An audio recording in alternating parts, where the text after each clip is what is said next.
Well, the big news on this Monday, it happened right before the show started, Diesel. Just earlier today, Michael Malone named the new head basketball coach at the University of North Carolina after reports circulated that Ben McCollum of Iowa turned down the opportunity to interview with North Carolina. So it looks as if the North Carolina Tar Heels have found their guy, and it is former NBA champion, former Denver Nuggets head coach, Michael Malone. What a big announcement that I don't know anyone really saw coming, Diesel. And North Carolina fans, I cannot wait to see their reaction over the next few days. Yeah, Michael Malone is not a name that I had heard mentioned once for this job. You know, he was fired by Denver more than a season ago. He is not coaching this season in the NBA and has chosen this as his way of getting back into coaching. Cole, I've been taking a lot of shots, a lot of heat on Twitter because I posted about this North Carolina process of trying to get a head coach and compared it to Penn State and their struggles finding somebody who would finally say yes to them and sign on the dotted line. Of course, North Carolina fans, as soon as this news comes out, I've got the screenshot sent to me like 100 times already about Michael Malone being hired for the job. He's an NBA champion. You cannot take that away from him. Being an NBA champion is an incredible feat. I'm not blown away by the hire, Cole, just because I'm not blown away by professional coaches making their move back down to the college ranks because we haven't seen it a ton. Obviously, the most high-profile example is right there at North Carolina, and thus far, it has seemed to blow up in their face. Will Mike Malone be more successful? I would assume so, but we don't know. We don't know, and I think that's what makes this hire so intriguing, Diesel, because Michael Malone, to your point, a very successful, well-respected coach in the NBA, won a championship not even just 3 years ago. So very recent. He spent the past year broadcasting the NBA. I watched a few of those broadcasts. He was actually a really good broadcaster. Probably could have made some really good money on the back end of his career if he decided, hey, I like this broadcasting thing. But he wanted to get back in the game. So now this news, I think it solidifies a few things. Number one, I think it solidifies the audio that we had on the show a couple of weeks ago, Diesel, about the blue bloods of the past not necessarily being the blue bloods of the past anymore. I understand why a lot of people have skepticism about this hire. I understand your point there as well about, hey, he is a pro coach. How does that translate to the college game? I'll tell you this. My instant reaction, I like the hire. I do like the hire. I will tell you, Diesel, I think it is very, very important now that Michael Malone has been hired at UNC. I think it's very important who he hires on his staff. And I'm not saying like that's going to make or break UNC basketball, but think about it like this. You said it. He's an NBA guy, right? Who he hires on his staff better know recruiting, better understand the college game, better know these recruiting trails in the Carolinas and around the country, better understand NIL, better understand all the intricacies of this new college game, because if he has an NBA staff that doesn't understand any of that, I think the guy could be in trouble. I think, I'm not saying it's make or break, but I do think there's a lot of emphasis. What does this coaching staff look like if Michael Malone surrounds himself with college guys? I think North Carolina will be okay, but I think that's very, very important. So the examples of whether or not it works, and look, this is all fun talking points, but it doesn't necessarily have anything to do with Michael Malone. You know, you look at guys like Jim Harbaugh, who coached in the NFL, went to Michigan, won a national championship. Chip Kelly coached in the NFL, went back to UCLA, struggled. Matt Rule coached in the NFL, went back to Nebraska. Well, jury's still out because it's still really new or early in his tenure. Bill Belichick, legendary coach, coached in the NFL, gone back to college, and it's fallen on its face. Eric Musselman, well, we know why he was fired at Arkansas. Juwan Howard, so there are examples here of coaches making that move from the professional level down to the college level. And the unprofessional level, right? And the bag is very, very mixed. And so to me, there's no proof in terms of repeatable evidence that professional coaches going to coach college ball is an automatic upgrade on a coach that has won at the college level, who is excellent and a proven winner at dealing with college level kids. I mean, how do we know that Mike Malone, who's used to dealing with, $50 million contract players, is going to know how to talk to a kid who's coming out of a rough family situation and you've given him $4 million for the first time ever? You said mixed bag. Mm-hmm. I think the history of these kind of coaches, Diesel, that are coming from pro to college, I think you're right. It is a mixed bag. But I also think that shows us what the future is going to entail. Guess what? More of a mixed bag. Sure. More coaches that work, more that don't work. I think this mixed bag is just that. It is a mixed bag, and most of the time, Diesel, history tells us what's going to happen in the future. And this mixed bag, I think, will continue to be just that, where a lot of coaches, not a lot, some coaches excel, some fail. And that's the reality of it. I think Mike Malone has a chance to succeed. I mean, for crying out loud, it is North Carolina. They're going to have a lot of resources to throw at some really good college players. Mm-hmm.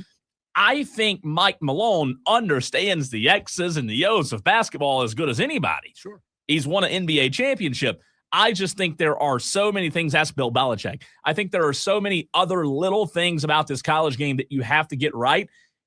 If Mike Malone went to another university that understood how to help this transition go along, I'd feel a lot more confident about it.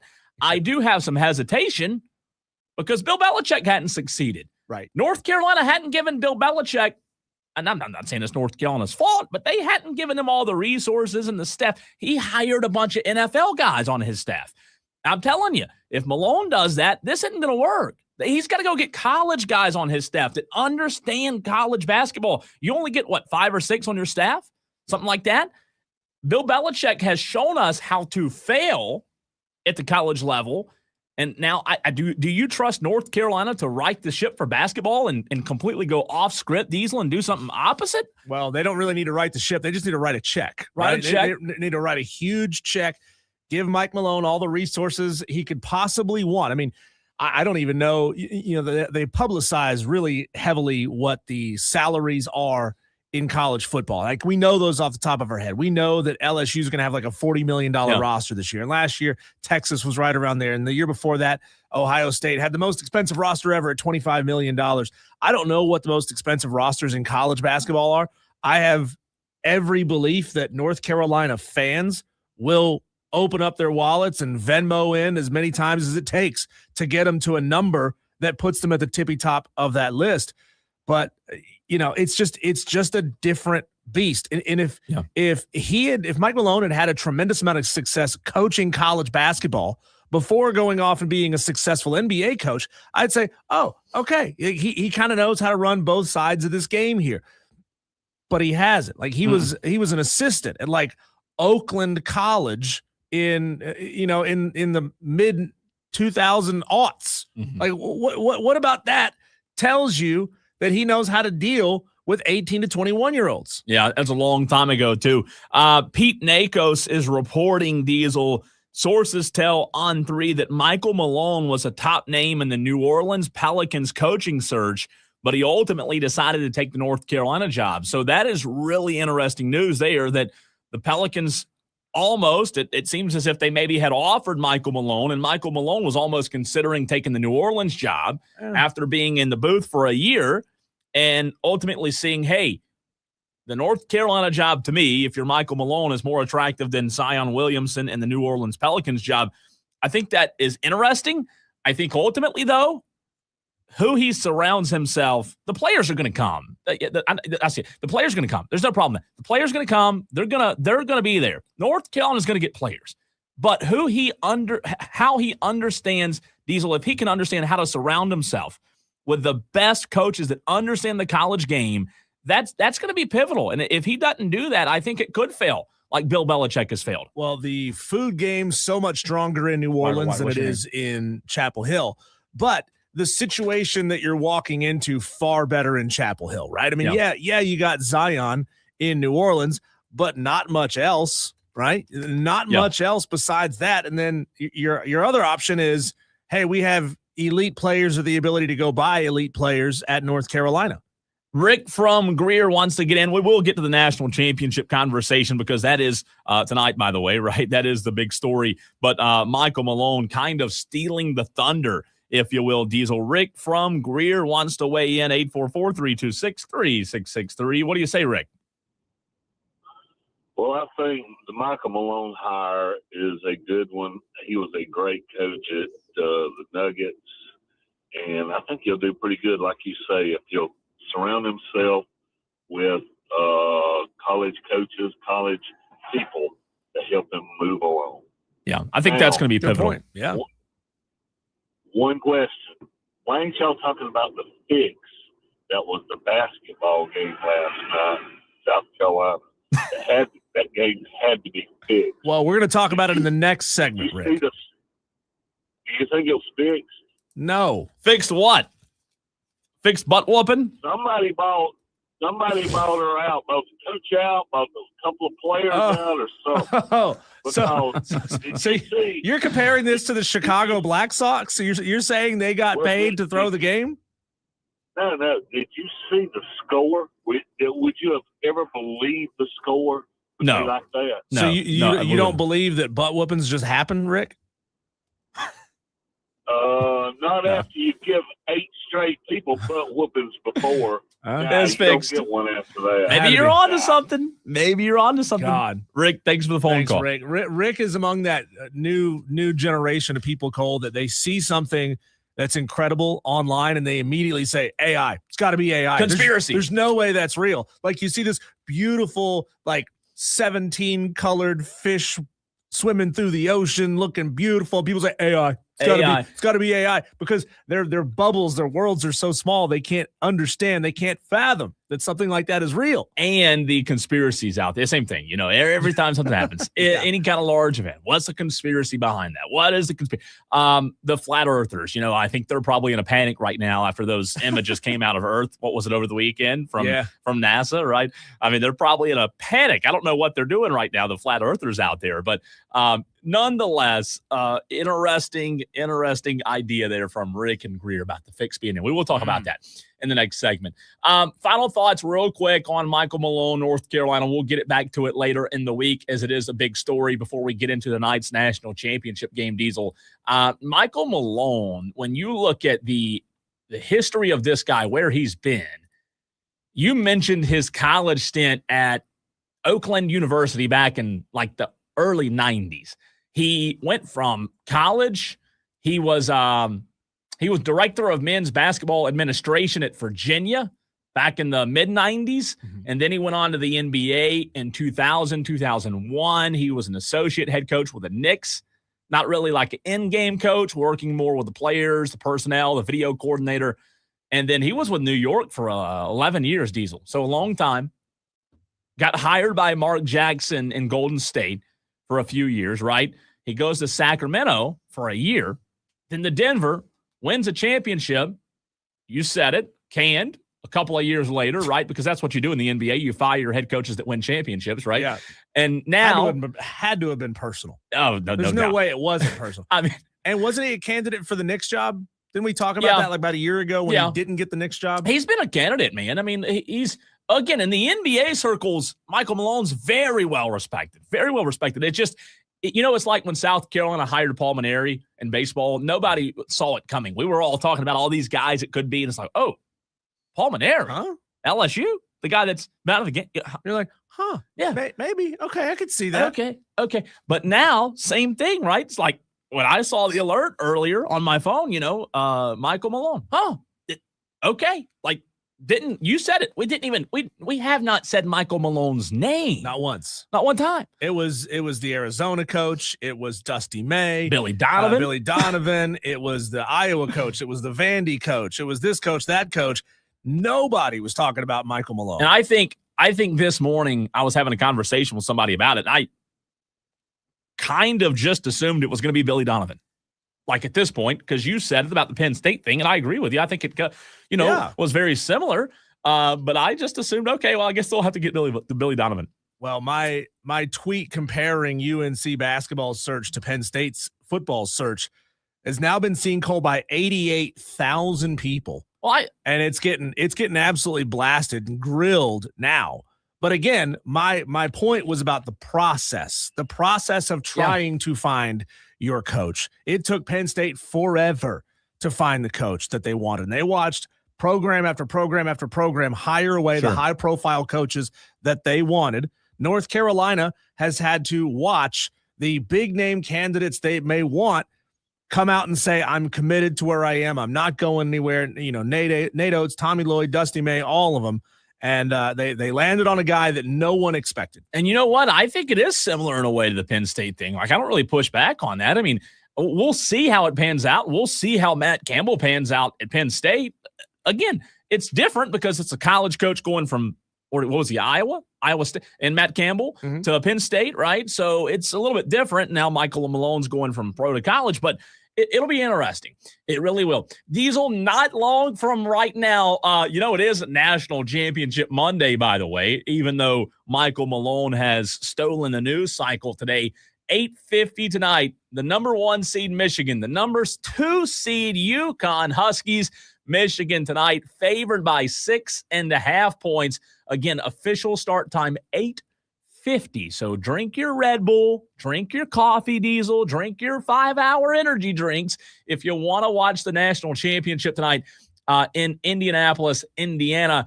UConn, Michigan, your thoughts on where you're leaning in terms of tonight's game? Two very good programs. I'm afraid we might see another Michigan blowout. I'm afraid Michigan is going to score 95 on them. UConn is not it's crazy to think about this. They're not like really a prolific scoring team. They're sitting in that high 60s, mid 70s range most games. How is their defense so good that they're going to be able to hold Michigan to 30 points below what they've been scoring during this tournament? I don't think so. It all depends on what's going on with Yaxel, but there's also the the UConn player who has is a little iffy as well. Look, Michigan dominated Arizona on Saturday. You said it. It was a blowout. It was a game where you and I talked about it last week. I thought it was going to be much closer. I think we both felt like it was going to be a much closer game on Saturday. Michigan defeated Arizona 91-73 on Saturday, Diesel. And at the half, it was 48-32 Saturday night. Michigan dominated from start to finish. They dominated the second half, won the second half as well. 91 points seems like the norm for this Michigan basketball team. This was a really good Arizona team. If you would have told me it would be a near 20-point defeat for Michigan over Arizona, just like we'll get into later in the South Carolina women's basketball game, you just don't expect blowouts this late in the year. You don't expect a blowout in the Final Four. It was a blowout. And then UConn defeated Illinois 71-62, a little bit closer of a game, but UConn pretty much held their own that entire game, Diesel. So those two games Saturday were interesting, especially the Michigan-Arizona game in the sense of, boy, as good as Arizona was this year, think about that, 36-3. Still they didn't look competitive against Michigan. That just shows you how good Michigan is. Yeah, they are just a juggernaut across the board. I mean, they're not dissimilar from UCLA women's basketball. And again, we'll talk about that in the very next segment of the show.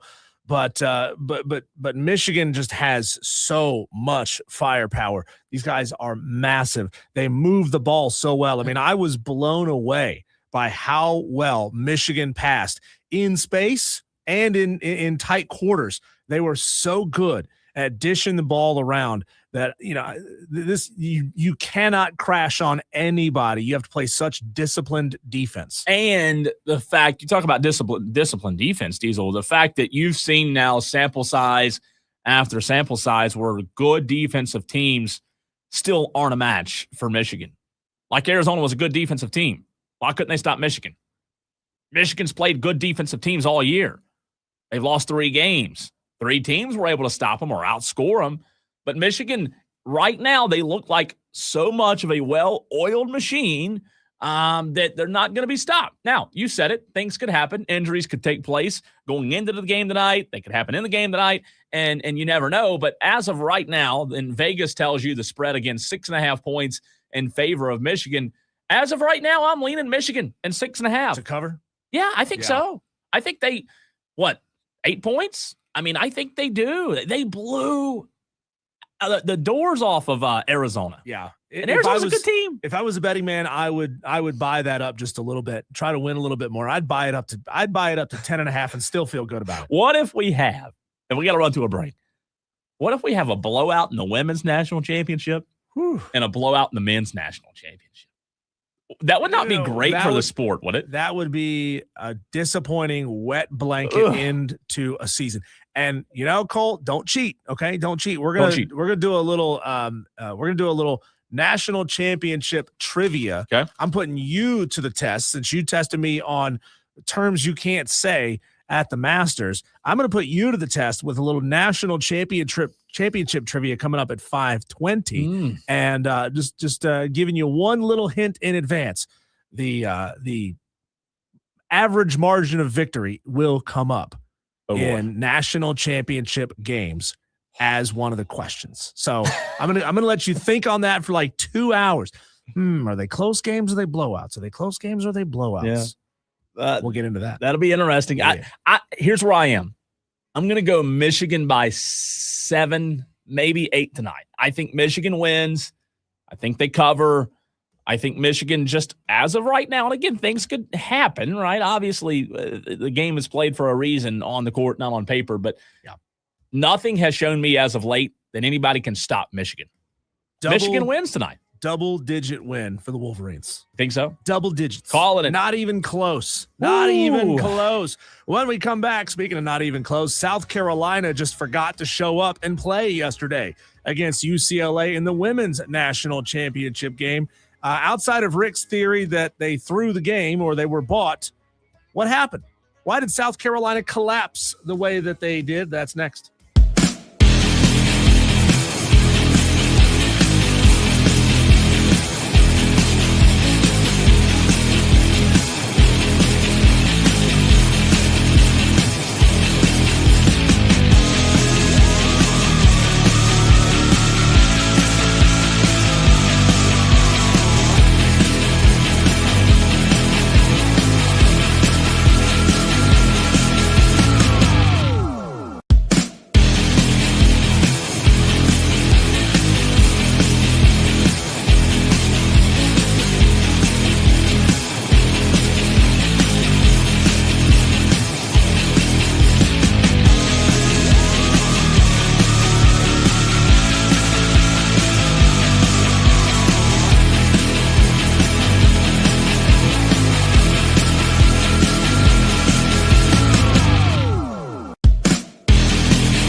Gamecock fans, I promise we'll move on to talking about your Gamecocks, or maybe you don't want us to, considering what happened.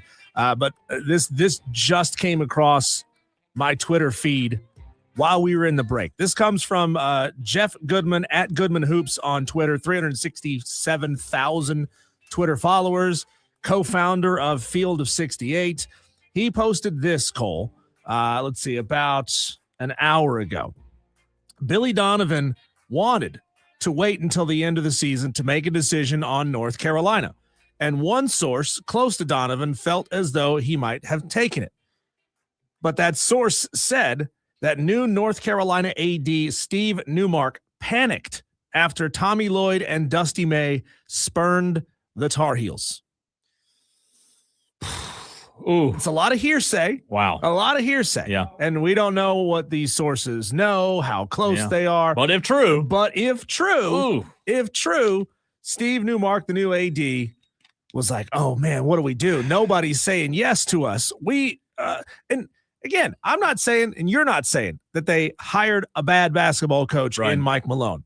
I think they got a good basketball coach in Mike Malone. I don't know how much success he'll have at the college level because the history isn't, the evidence of success is not strong. You know, what's interesting is from the AD perspective, Bubba Cunningham left, right? Or not left, but is transitioning to a new role in North Carolina.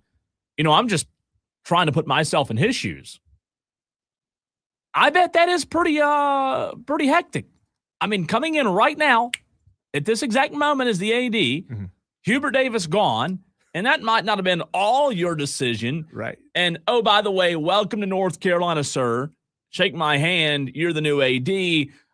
First order of business before you go up there and find your coffee maker, you got to hire a new basketball coach. I do feel better about Mike Malone than I would have about Billy Donovan. Do you? I think. Yeah, just because Mike Malone had success recently, right? He won a title recently, and Billy Donovan has always kind of struggled with Chicago. And Billy, it's different because it's two different elements there. Michael won a championship in the NBA. Billy won a championship at the college level, but Billy's been out of the college level for so long now. Does he understand?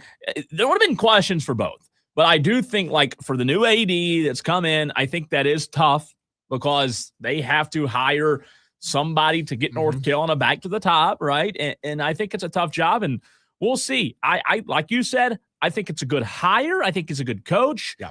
Is it a great hire? That's still TBD. Speaking of iffy and weird outcomes, what happened yesterday between South Carolina and UCLA? Yeah. No one saw that coming. No one saw a 79-51 beatdown of the Gamecocks. I mean, I was not able to watch. I was traveling yesterday, going up to see family in North Carolina, but I was listening on the way back home. And the play-by-play voice was saying, this is when South Carolina was down 19 points midway through the third quarter, I think.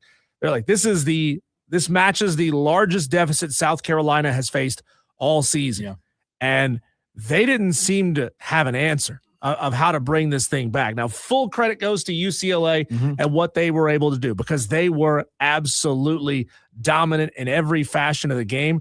But South Carolina was just entirely out of sorts. Everybody basically then besides Tessa Johnson were just not themselves. No, and the fact of the matter, Diesel, that South Carolina women's basketball has now lost back-to-back years in the national championship game in blowout fashion. I think that's what makes this pill so tough to swallow. Just blowout. Last year to UConn, blowout this year to UCLA. Hey, you made the national championship both years. And this year, when you lost two players preseason, Diesel, that you probably didn't even feel like this team was a national championship team, especially when you lost Chloe Kitts, to make it to the national championship game and not have to play Texas. I think a lot of Carolina fans all thought, man, we just beat UConn. We don't have to play Texas. This is ours. And I felt that way a little bit too. I did. I thought it set up perfectly for South Carolina yesterday. Unfortunately, while we may have felt like it set up perfectly, South Carolina did not match up perfectly with UConn, especially with Betts down low. She was a difference maker. Lauren Betts, 14 points. Her sister got in the game a little bit when she had that throat issue. But South Carolina was just a bad matchup. Or let me rephrase that. UCLA was a bad matchup, Diesel, for South Carolina. The size down low was way too much. South Carolina never could establish a presence in the paint. And oh, by the way, South Carolina picked their worst day to have a bad shooting performance, shooting 29% from the field and 13% from three-point land. It was a bad day to have a bad day, and boy, did they have one yesterday. You know, I had every reason to believe after the way they absolutely handled UConn in the Final Four game that they would walk into this with a chip on their shoulder. I thought they would use that 2 days of publicity about Gino and Dawn fighting each other and screaming, and I will beat his you-know-what from Dawn Staley. They put that on the sign at TD's, by the way. If you hadn't seen that, it's phenomenal. But I thought that they would use – I wonder if the sign's still there. I thought that they would use that blowout win over UConn as fuel against UCLA. And you and I both said, if we were South Carolina and Dawn Staley, I'd much rather face UCLA than Texas. Well, Texas got beat by UCLA. And that game was that? I don't even remember if that was a particularly close game or not. Not at the end. It was close for most of the game. It was a low scoring, kind of an odd basketball game. 51-44 was the final there. But UCLA just exploded with offense, and South Carolina was out of sorts. They couldn't complete passes. They were not crisp passing in space. They were not crisp passing down inside of tight situations. They couldn't hit layups. You're right. They couldn't hit threes. I mean, they were just all over the place. Well, what you saw 2 games in a row from UCLA reminds you, Diesel, that UCLA did this against Texas and South Carolina. What you saw in those 2 games showed how good UCLA is. They just took down Texas, who I thought was the best team in college basketball this year. I picked them to win it all. And South Carolina. And they really didn't have a problem with either one of them. And a lot of that has to go, so much of it has to go with Lauren Betts. Her size, she looked on TV, she looked like she was 7 foot tall. I know she's not, but she looked 7 foot tall. And she goes down yesterday in that first half, Diesel, with a throat issue, and she's coughing on the sideline, and she's out. I was very disappointed in several things for the Gamecocks' perspective. Number one, South Carolina missed way too many bunnies yesterday, especially early in that game. Layups, easy shots, open looks, mid-range. South Carolina just missed them. That was the most disappointing. Number two, what I think was the second most disappointing from the Gamecocks yesterday, when Lauren Betts went to the sideline, it was a 6-point game. It was a 2-possession game, and you had every opportunity with her on the sideline for minutes. I'm talking 2, 3, 4 minutes. A 2-possession game, and with Lauren Betts out, you couldn't close that gap. You couldn't take the lead. If I'm a Gamecock fan, that's what I'm most disappointed in, that she dominated. We struggled against her, but when she went out, we still couldn't get that lead. We still couldn't tie the game. And then when she came back in, the onslaught continued. They just continued to pour it on. UCLA had a great shooting day, and South Carolina, as we said, did not. It's unfortunate when you go to the national championship game and get blown out 2 years in a row. I think it teaches you that in women's basketball, you have to figure out how to recruit to be able to beat the teams that have the size. Right. Carolina didn't have the size to contend with Lauren Betts yesterday, Diesel. And they didn't shoot the ball well. So when you don't have the size and you don't shoot well, that's what's going to happen. You know, it felt like maybe with about 2 minutes to go in that first half. I think that at some point they had gotten it down to about 11. They'd been down 15, 16, 17 points, and they got it down to 11. And you thought, okay, this is the moment. They have to make their move right now and get this thing back to even or one possession, or it's over. And they're just not going to be able to hit the shots because UCLA had let up just a little bit there. South Carolina, they never did find their rhythm. They never did find their confidence after the first couple minutes of that basketball game, Cole. And it kind of felt like it was over early, really. And here's the thing. Going into this offseason, South Carolina and Dawn Staley, Dawn's going to have to, she's going to have to complete one of her toughest challenges because most of this team is leaving. Most of this team are seniors. They're graduating and they're going on to other things. Can Dawn Staley hang on to Tessa Johnson? Can she hang on to Agat McKeer? Can she hang on to Joyce Edwards?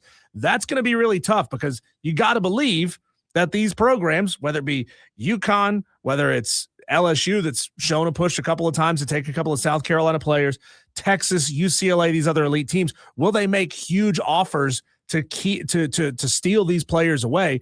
That's going to be really tough. So they'll have a fairly small, experienced core on this team next year.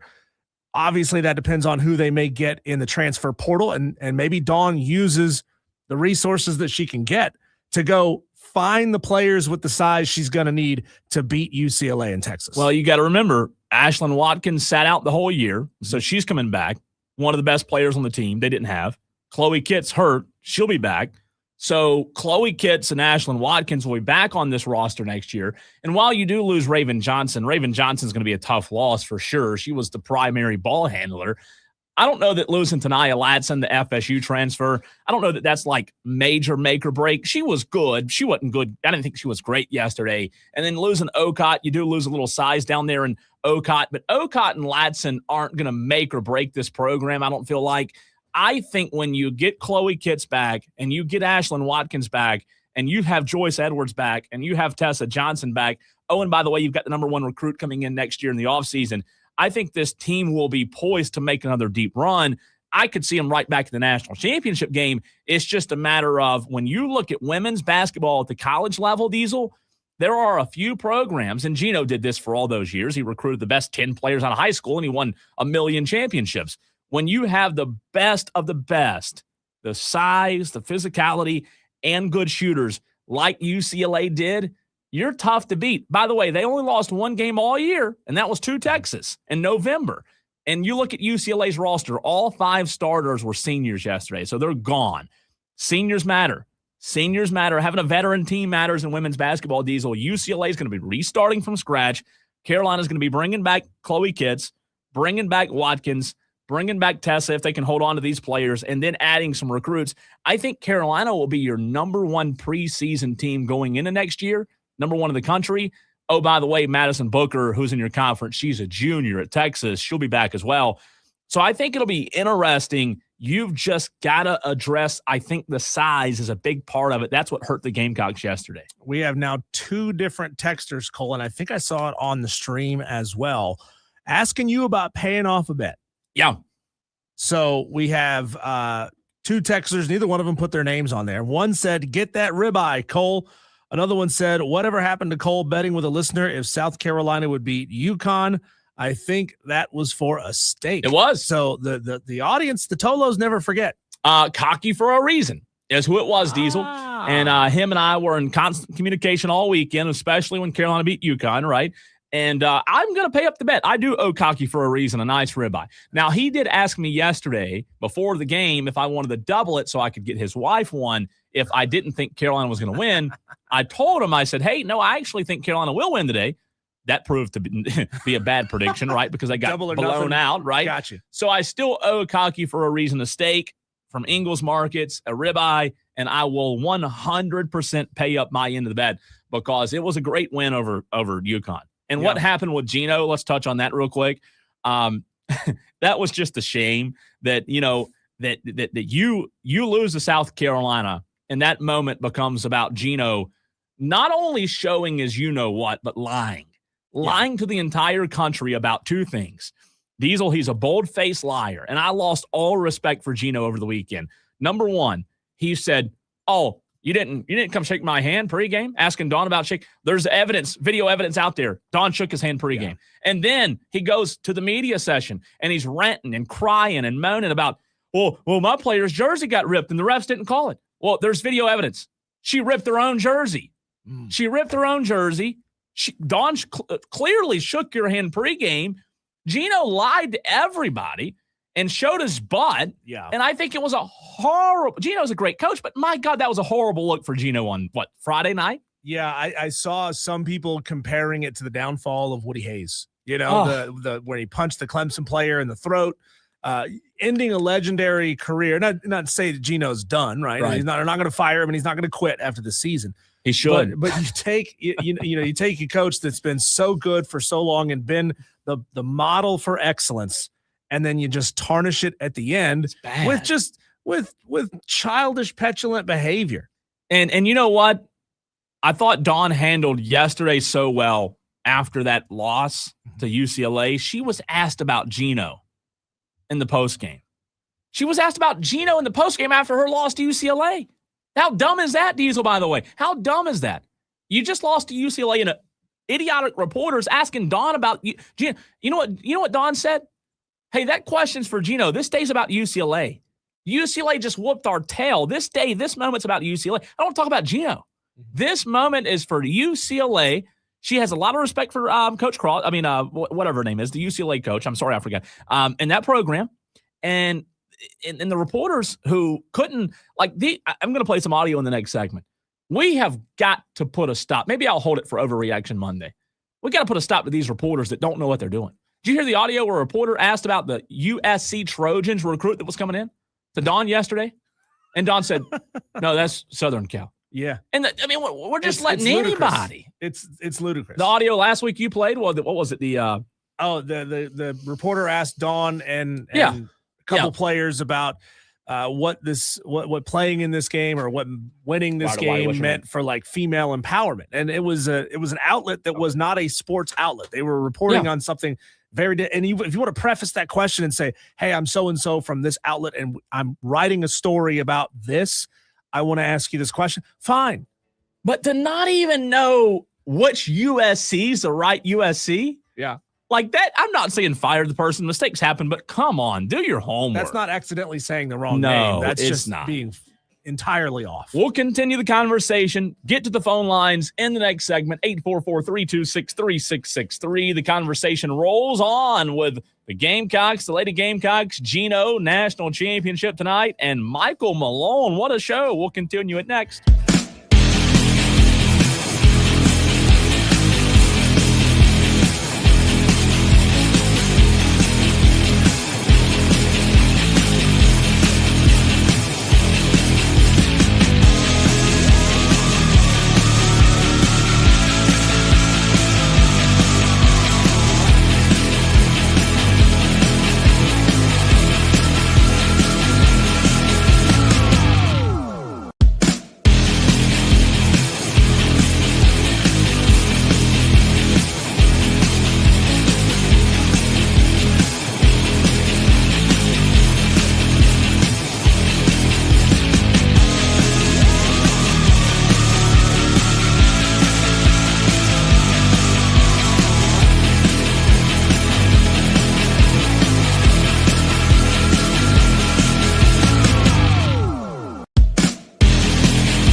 844-FAN-63. That's 844-FAN-PHONE. This is Wire to Wire with Cole, Bryson, and Diesel on the Fan Upstate.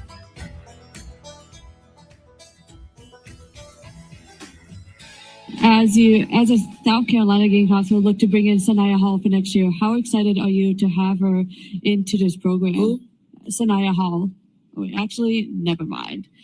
I apologize for a little bit, but as you look, did something come over the under the transfer portal? I thought it was a University of South Carolina, but it was actually USC. Oh, I got a little mixed up. But actually, for clarity, Dear God, how does this happen? I'm not saying I've never made a mistake. You've made. We've all made them. Yeah. But Diesel, that is so embarrassing. Put it on the medal stand for worst questions we've heard asked this postseason. Is that I think that's the worst I've ever heard. See, everybody, not to pull the wagon for our side of this industry, but this is what happens when you let any old Tom, Dick, and Harry with a podcast come in and be a part of the sports media reporting world. They're not professionals. They don't know what they're doing. They're unprofessional in these environments. Again, that's not to say that somebody who works for a newspaper or radio station can't ask a stupid question. Oh, I've done it a million times. The question, no doubt, it happens. Yeah, but come on, that's bad. That's as bad as I've ever heard. To have the wrong school and the wrong oh God, that's so bad. I'll play that again later in the show, but that's embarrassing. That also adds to who's the real USC. Yeah, it does. Right? Yeah, it does. Don's expression there was like, what in the world is happening right now? Let's go to the phone lines. TA to end the segment. What's up, TA? Guys, I don't think we can say it enough. That was the absolute most asinine individual. Even the way she spoke the question. Yes, bad. Everything about that was horrible. Why would you send somebody with a speech impediment to go ask a question of a legendary basketball coach? After a loss. I'm glad you said it. I'm glad you said the speech impediment because that's exactly what I was saying. She couldn't even talk for crying out loud. That's why she's a writer. Right. She's a writer, not an asker. And you're right. You get a podcast and you get a press pass, and now you're in there asking the most intelligent coaches in the world the dumbest questions in the world, and they have to play it off. And a couple of things. I'm so tired of Dawn Staley, maybe the most sensitive, maybe the best, arguably the best coach, always having to take the high road. Gino Auriemma just butchered that, made himself look like an idiot. And to be honest, I don't think there's been enough talk about what he's done. ESPN kind of hit on it for that night and maybe the next morning on Sports Center, but it hadn't been a big deal to ESPN other than the night it happened. That is the best possible thing that could happen to him, is the fact that there was something else important to take over the headlines 2 days later. Absolutely. So he gets off the hook for doing something horrible, and Dawn saying, if I did anything bad to Gino, I'm sorry. You don't have to say that. You didn't do nothing wrong. It was embarrassing, TA. Yes, it was. And it's like, and we all were pulling so hard for Dawn and the Lady Gamecocks to win the national title. And I can just see Gino at home laughing like a little rat. Just, it just makes me sick that he gets away with any and everything, and really has been an upstanding coach. But there has been a few instances where, for crying out loud, he owns the top 5 women's winning streaks in NCAA history, with one of them going over 100 games. This guy is, it's bad. He's golden. You don't have to do that. He's he stepped to a level, and I'll let you go because it's all I can think about. He stooped to a level that a coach of his reputation, of his accomplishments, of everything he's done for basketball, of all the stars that's come through his program, he blew it. I agree with TA 100%. I really do, Diesel. I think it was a great call. Great call, TA. I agree with you 100%. It was a bad look on Gino's part. It's like that viral guy. I want to shake your hand. Yeah. I want to shake your hand. Good God. When we come back, Cole, it is time for the Masters. Things are underway in Augusta. Practice rounds are happening now. Coverage is fired up on the Golf Channel. And, oh, buddy, somebody that I had on my short list of maybe somebody to watch for the Masters this year just won last weekend at the Valero. We'll talk about the Masters next.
Diesel and Cole Bryson. On the Fan Upstate. Tolo's coming up in 20 minutes. Grayson Mann of TigerNet.com is going to join us for his weekly Monday hit. There's news, interesting things happening with Dexter Lawrence.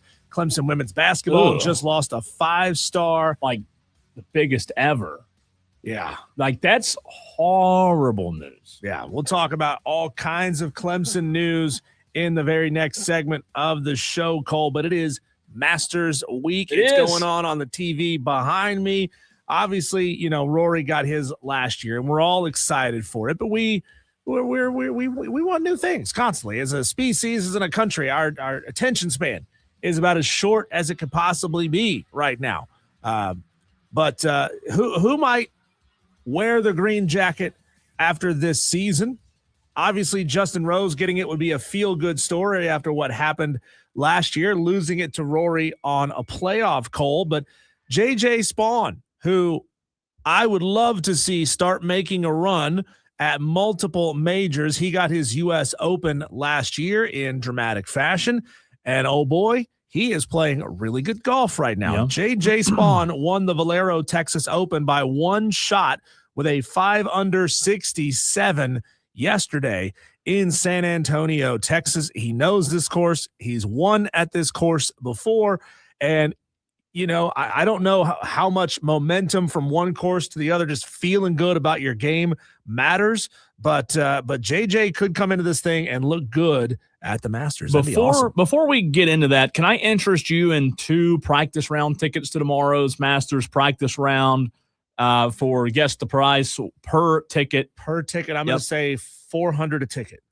Yeah, $3,347. And I guess watching a practice round is basically like watching the Masters, right? You're still watching.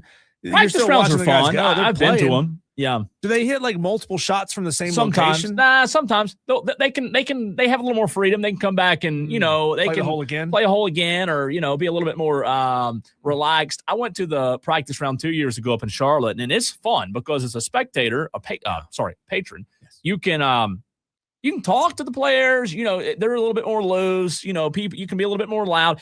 And at Augusta Diesel, you can take a camera into the practice round. Oh, so you can't do that during a real round. That's right. Not a phone, but a camera. So if you want to go tomorrow, you can call out of work sick, and I can order you this ticket right now with your credit card. $3,347 is the cheapest for tomorrow. No interest there. Sorry, I haven't got my tax returns back yet, so I'm gonna have to pass. What about Wednesdays? Wednesdays, the cheapest is $6,129. I guess then you'd be there for the par 3 competition on Wednesday. Yeah. I can get you, though. Here we go. Good news. Oh, I can still get you a Saturday 2-day pass for Saturday and Sunday right now on Game Time. This is resale, obviously. $10,000 a pass. $17,671. Oh my. That is on the Game Time app. Yep. You want it? You want it? Yeah. You know what? Yeah. I'll just sell my car. I'll sell my house.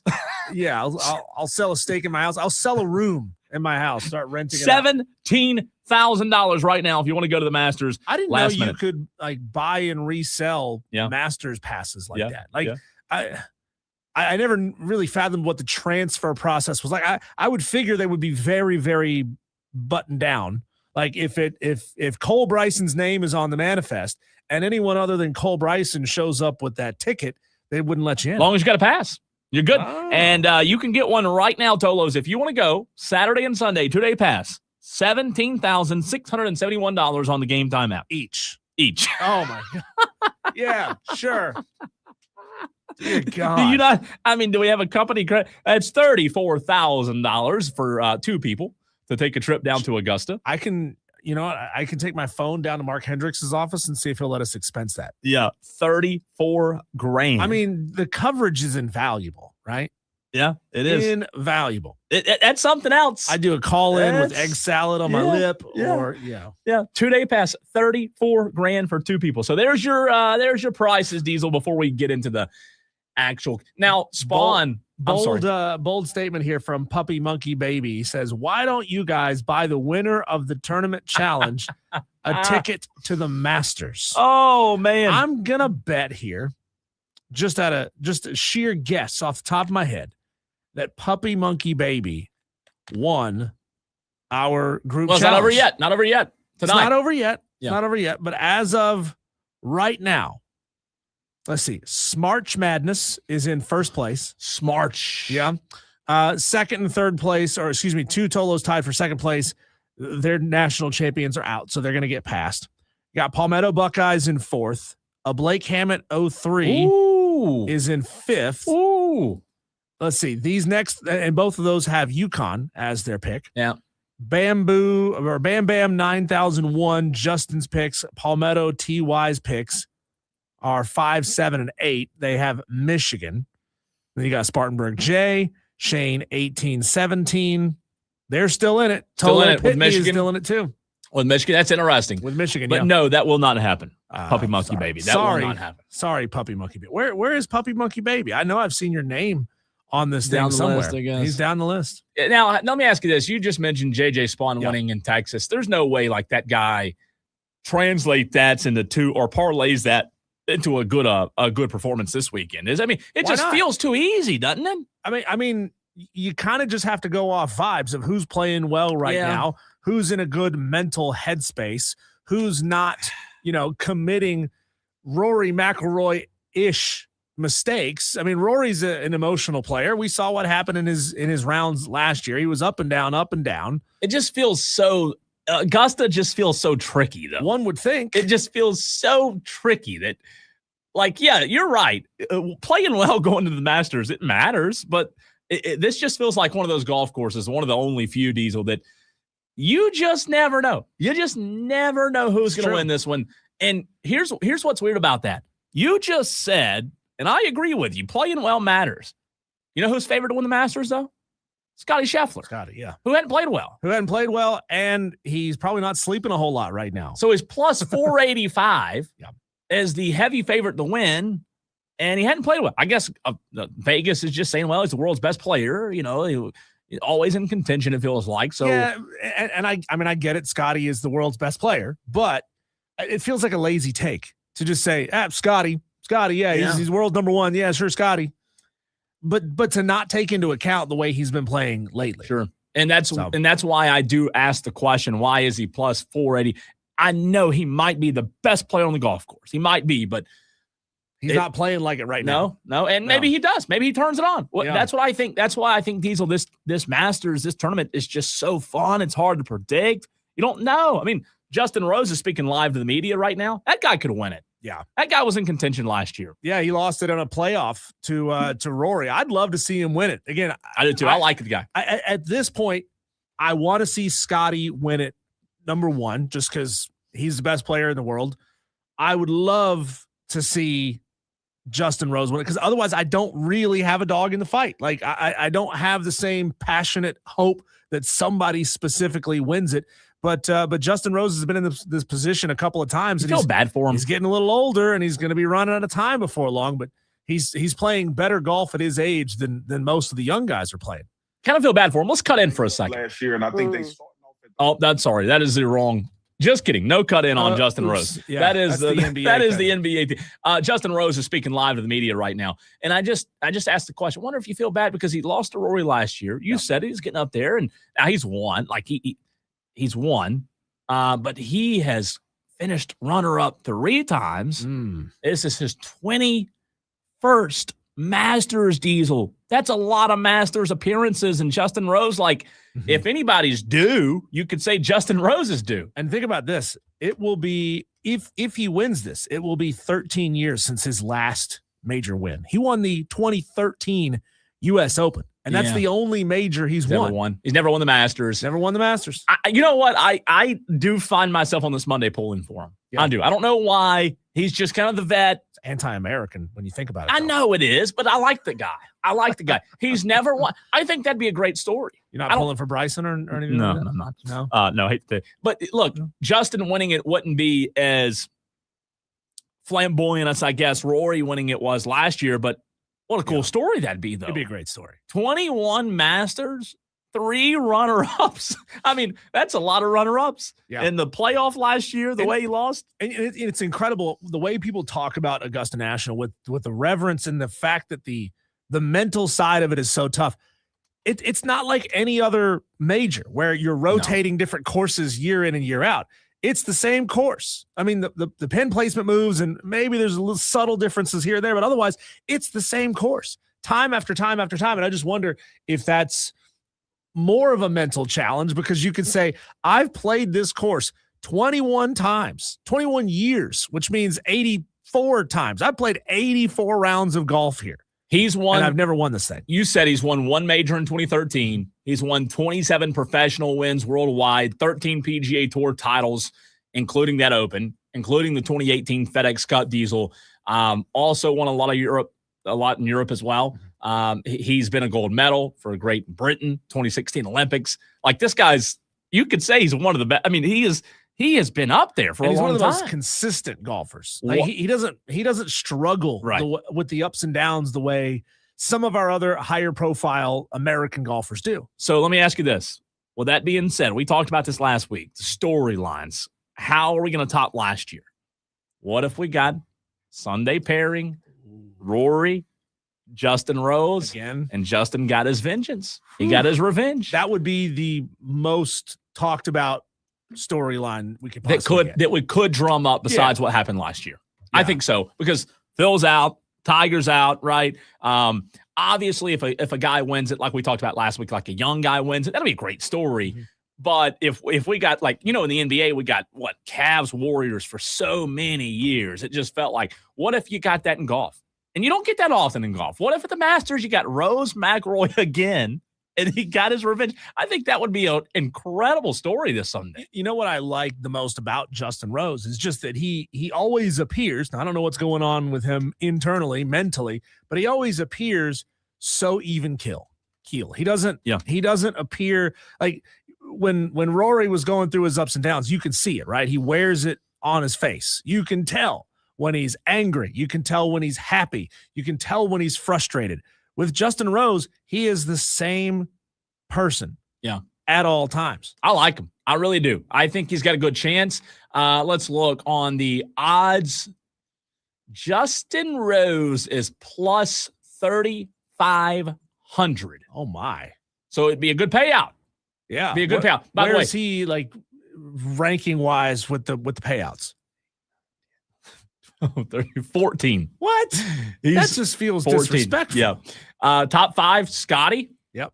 John Rahm at 2. Okay. Plus 910. Bryson at 3. Plus 1075. Rory at 4. Plus 1150. Ludwig Aberg at 5. Plus 1650. Interesting. So there's your top 5. Top 5 favorites as of Monday. And this could change a little bit. Probably not. Heading into the Masters. Scotty, Rahm, DeChambeau, McIlroy, and Aberg. I don't know. I think it's tough. It's just one of those, like we've said, where you have to do so much, not only physically, but mentally as well. You know what we should do? Obviously, it's hard. It's impossible because we're on the air at the same time. But our colleague down the hall, Charlie from WRD, he's played Augusta National. Mm-hmm. He would be able to tell us exactly how daunting that course is. Mm-hmm. I mean, it's it's kind of that rite of passage into spring. You got to turn on the Masters. You got to see that perfectly manicured green turf that somehow these guys are out there taking divots, but you tune in the next morning and it looks perfect all over again. I got to think that I wouldn't surprise me if they've got a whole other lawn of that same exact perfectly green grass cut to the exact same level. And then they go out there and laser measure the divot holes that have been left from the previous players. And then they go cut it out with a laser and go and just drop in a perfect shaped divot to fill it in. Did you hear, I think this was Saturday morning. Yeah, Saturday. I turned on SportsCenter and there was a pretty cool special Diesel that was running on Rory. It was a one-on-one interview with him and also with his parents. And I thought one of the most fascinating things about that interview, I think it was pretty recent. He was emotional about last year's Masters. Maybe it was a couple of months ago. Anyways, he said that, getting married for him was one of the most joyful days of his entire life. having a kid was one of the most joyful days of his entire life. But he said what happened last year, it was so much more than that. Like he said it was almost a different feeling because it was those 2 days, like getting married, having a kid, are joyful days. He said last year was completely different. And while a lot of people feel like it should be joyful, he said it was more of a weight lifted off than it was joy. He said, yes, it was joyous, but he said it just doesn't really compare to getting married or having a kid because it's a different emotion. Now, if somebody goes out there this weekend and wins the Masters for the first time, great, joyful. But I think what made last year's Masters storyline with Rory so exceptional was just how much he needed that to close that chapter of his career. It's true. I mean, and Rory is younger than Justin Rose, but he's not super young either. I mean, we all kind of have this general feeling that Rory's best golf is probably behind him. That's not to say that he can't step up and play great more often than not. But I remember talking about it a couple of days afterwards and saying, man, it feels like Rory's going to go on a tear now, right? You think so? We thought, all right, this weight is lifted. Yeah. This idea of I'm never going to win the Masters is gone. It's the opposite. This mental blockage. And it was the exact opposite. He struggled after that. I wonder if coming back here, Cole, I wonder if he's going to still have some of those good vibes from last year. And then Scotty Scheffler arriving at the Masters with his 9-day-old son. Yeah. 9-day-old son. He got to the Masters before we did. This 9-day-old. That is bad, isn't it? Ridiculous. That is bad, but true. Here's an interesting question, Cole. Yeah. If you went somewhere as an infant, but you don't remember it, can you say that you've been somewhere? Like it's kind of like touching down in an airport in a state that you've never been to before. Yeah, and saying you went to. I can't say that I've been to Texas, even though I've changed planes in Dallas a couple times. I can't say that I've been to Texas, but I couldn't say, or Scotty's son can't say, well, I went to the Masters at 9 days old. No. You know, he was technically there. You were it's carried just, there. It's tough. You don't remember anything. And I've done that too with like planes. You talk about landing somewhere. Yeah. You can say you've been in the state, but you saw the four walls of the airport. So It is tough. But what a weird story that would be. Not weird, but like Scotty having won already there, having won as much as he has, Diesel, not playing well. I think the Vegas odds, people knowing what they know about Scotty winning would be fun. Of course, like this guy's dominant. The story, the legacy would continue to go on that, my gosh, this guy just continues to go on. He's adding another green jacket. But Scotty winning this year, because he's not the most polarizing, it wouldn't have near the punch at the end that last year's did. So I know that the golfers out there, the golf purists, probably don't care about the Sunday punch. They don't care about the big storyline. They're probably pulling for Scotty. But I think the people out there, Diesel, who aren't golf diehards, like a good storyline. I think that's why they liked last year's Masters so much, is because it was a good storyline. And I don't know that Scotty winning it this year would be as big of a storyline. It's just we have become used to him winning. Texter says, for all I know, I went to the Super Bowl and saw the 85 Bears at 10 months old. No one has said that I didn't. Yeah. Interesting point, Texter. Another one says, I was watching Rory on the range this morning, and they said his swing is 3 miles per hour faster than it's ever been, and he's hitting cleaner than he ever has. So it can happen, says the texter. It can. And him going back to back would be cool. Yeah. I mean, it really would. But I'm just telling you, man, it's hard for me, other than Tiger winning it a few years ago, topping last year's Masters is going to be tough. It was just so amazing with what Rory did. Diesel, you mentioned it earlier, Clemson women's basketball, a bad weekend, even though they didn't play. The number one recruit they've ever landed decommitted over the weekend. We'll talk about that and a lot more Clemson with Grayson Mann of TigerNet.com next.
Well, it's time to talk to Grayson Mann, as we do every single Monday at this time. He always joins us, and we love him for doing that. Grayson, a lot to get into on this Overreaction Monday, but with you covering Clemson basketball, I want to know what your instant reaction is to someone Clemson will now be seeing in the ACC as Michael Malone is making his way to Chapel Hill to become the next head basketball coach of the North Carolina Tar Heels. Were you surprised like we were when you saw that come down a little bit earlier today? Yeah, and I've been listening to talk show all just working all day that Billy Donovan was the target out of the Chicago Bulls, former Florida Gator great, and then out of nowhere it feels like Coach Michael Malone is now going to be repping the Tar Heels, and you have to sort of go back to find any sort of college history with, I think, Providence in the 90s was his last stop there.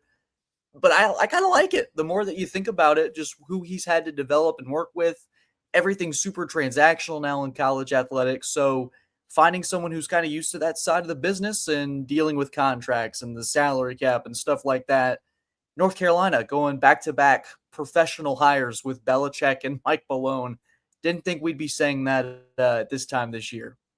Yeah, Grayson, I have no doubts that Mike Malone is a great coach. It's just you don't see a ton of professional coaches moving to the college ranks and finding that tremendous level of success, and vice versa. There's not a ton of elite college coaches that move up to the NFL and they find that same success. So it's surprising from North Carolina. No, because, they want to grab those headlines, but yeah, name that kind of came out of absolutely nowhere in Mike Malone. Sticking with the hardwood here, but Clemson and ladies basketball.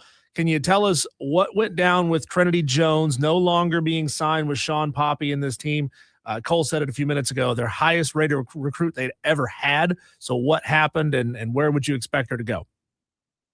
And just days after the McDonald's All-American game where she logged double figures. And I think the exposure ultimately hurt Clemson. And this is a financial landscape that was always going to be a challenge with her.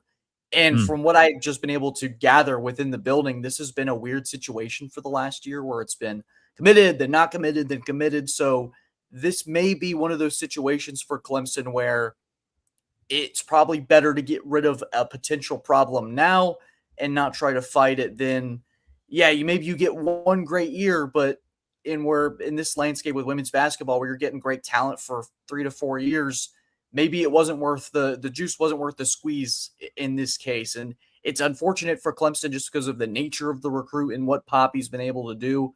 But ultimately, they still have a great class coming in. It hurts. And this is I would imagine LSU, Tennessee, and a few others are going to be in on this recruitment. This one feels like a financial one for me. Grayson, the tippy top of what we're seeing with women's players are $1 million, $2 million total among all the different companies that some of these players have NIL deals with. I mean, have you heard any expectation as to what the NIL valuation might have looked like for her at Clemson? Yeah, in terms of a figure, I don't have an exact number, but I do know that that's going to be a pricey player. And it was only going to get more expensive just because of the load that she was going to carry immediately here at Clemson. We're talking about a player that's going to be transcendent for wherever she lands. So in terms of that $1 million to $2 million price range, I can't confirm that. It's definitely out of Clemson's price range right now from what I understand.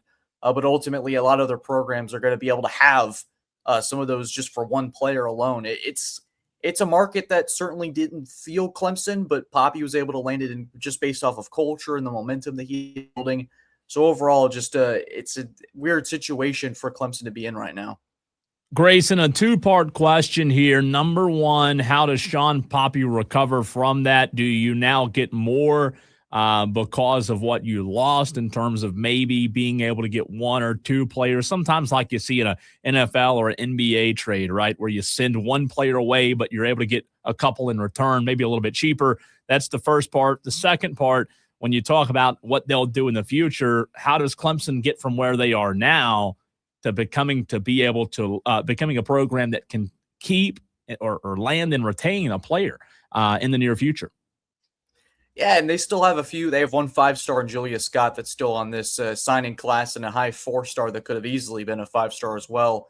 They're green. So they've got some options, and I would imagine, Cole, that they're probably going to dip into the transfer portal. You lose Hannah Cone, your best three-point sharpshooter, over the weekend, and then you have this seismic shift and what you felt like the roster could be.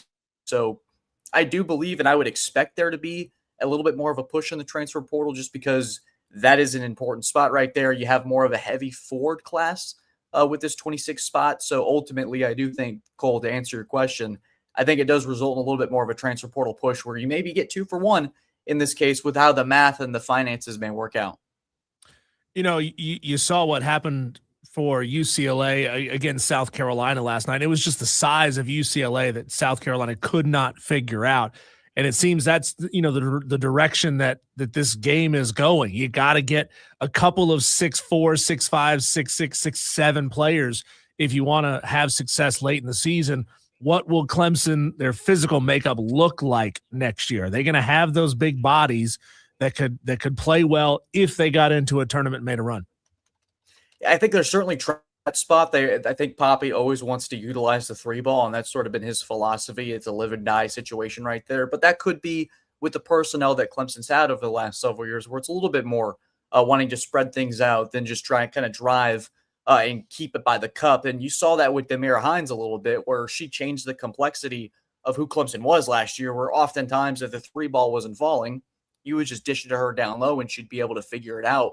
And we're seeing this on the men's side too, right? Where UConn and Michigan tonight, 2 guys that you have.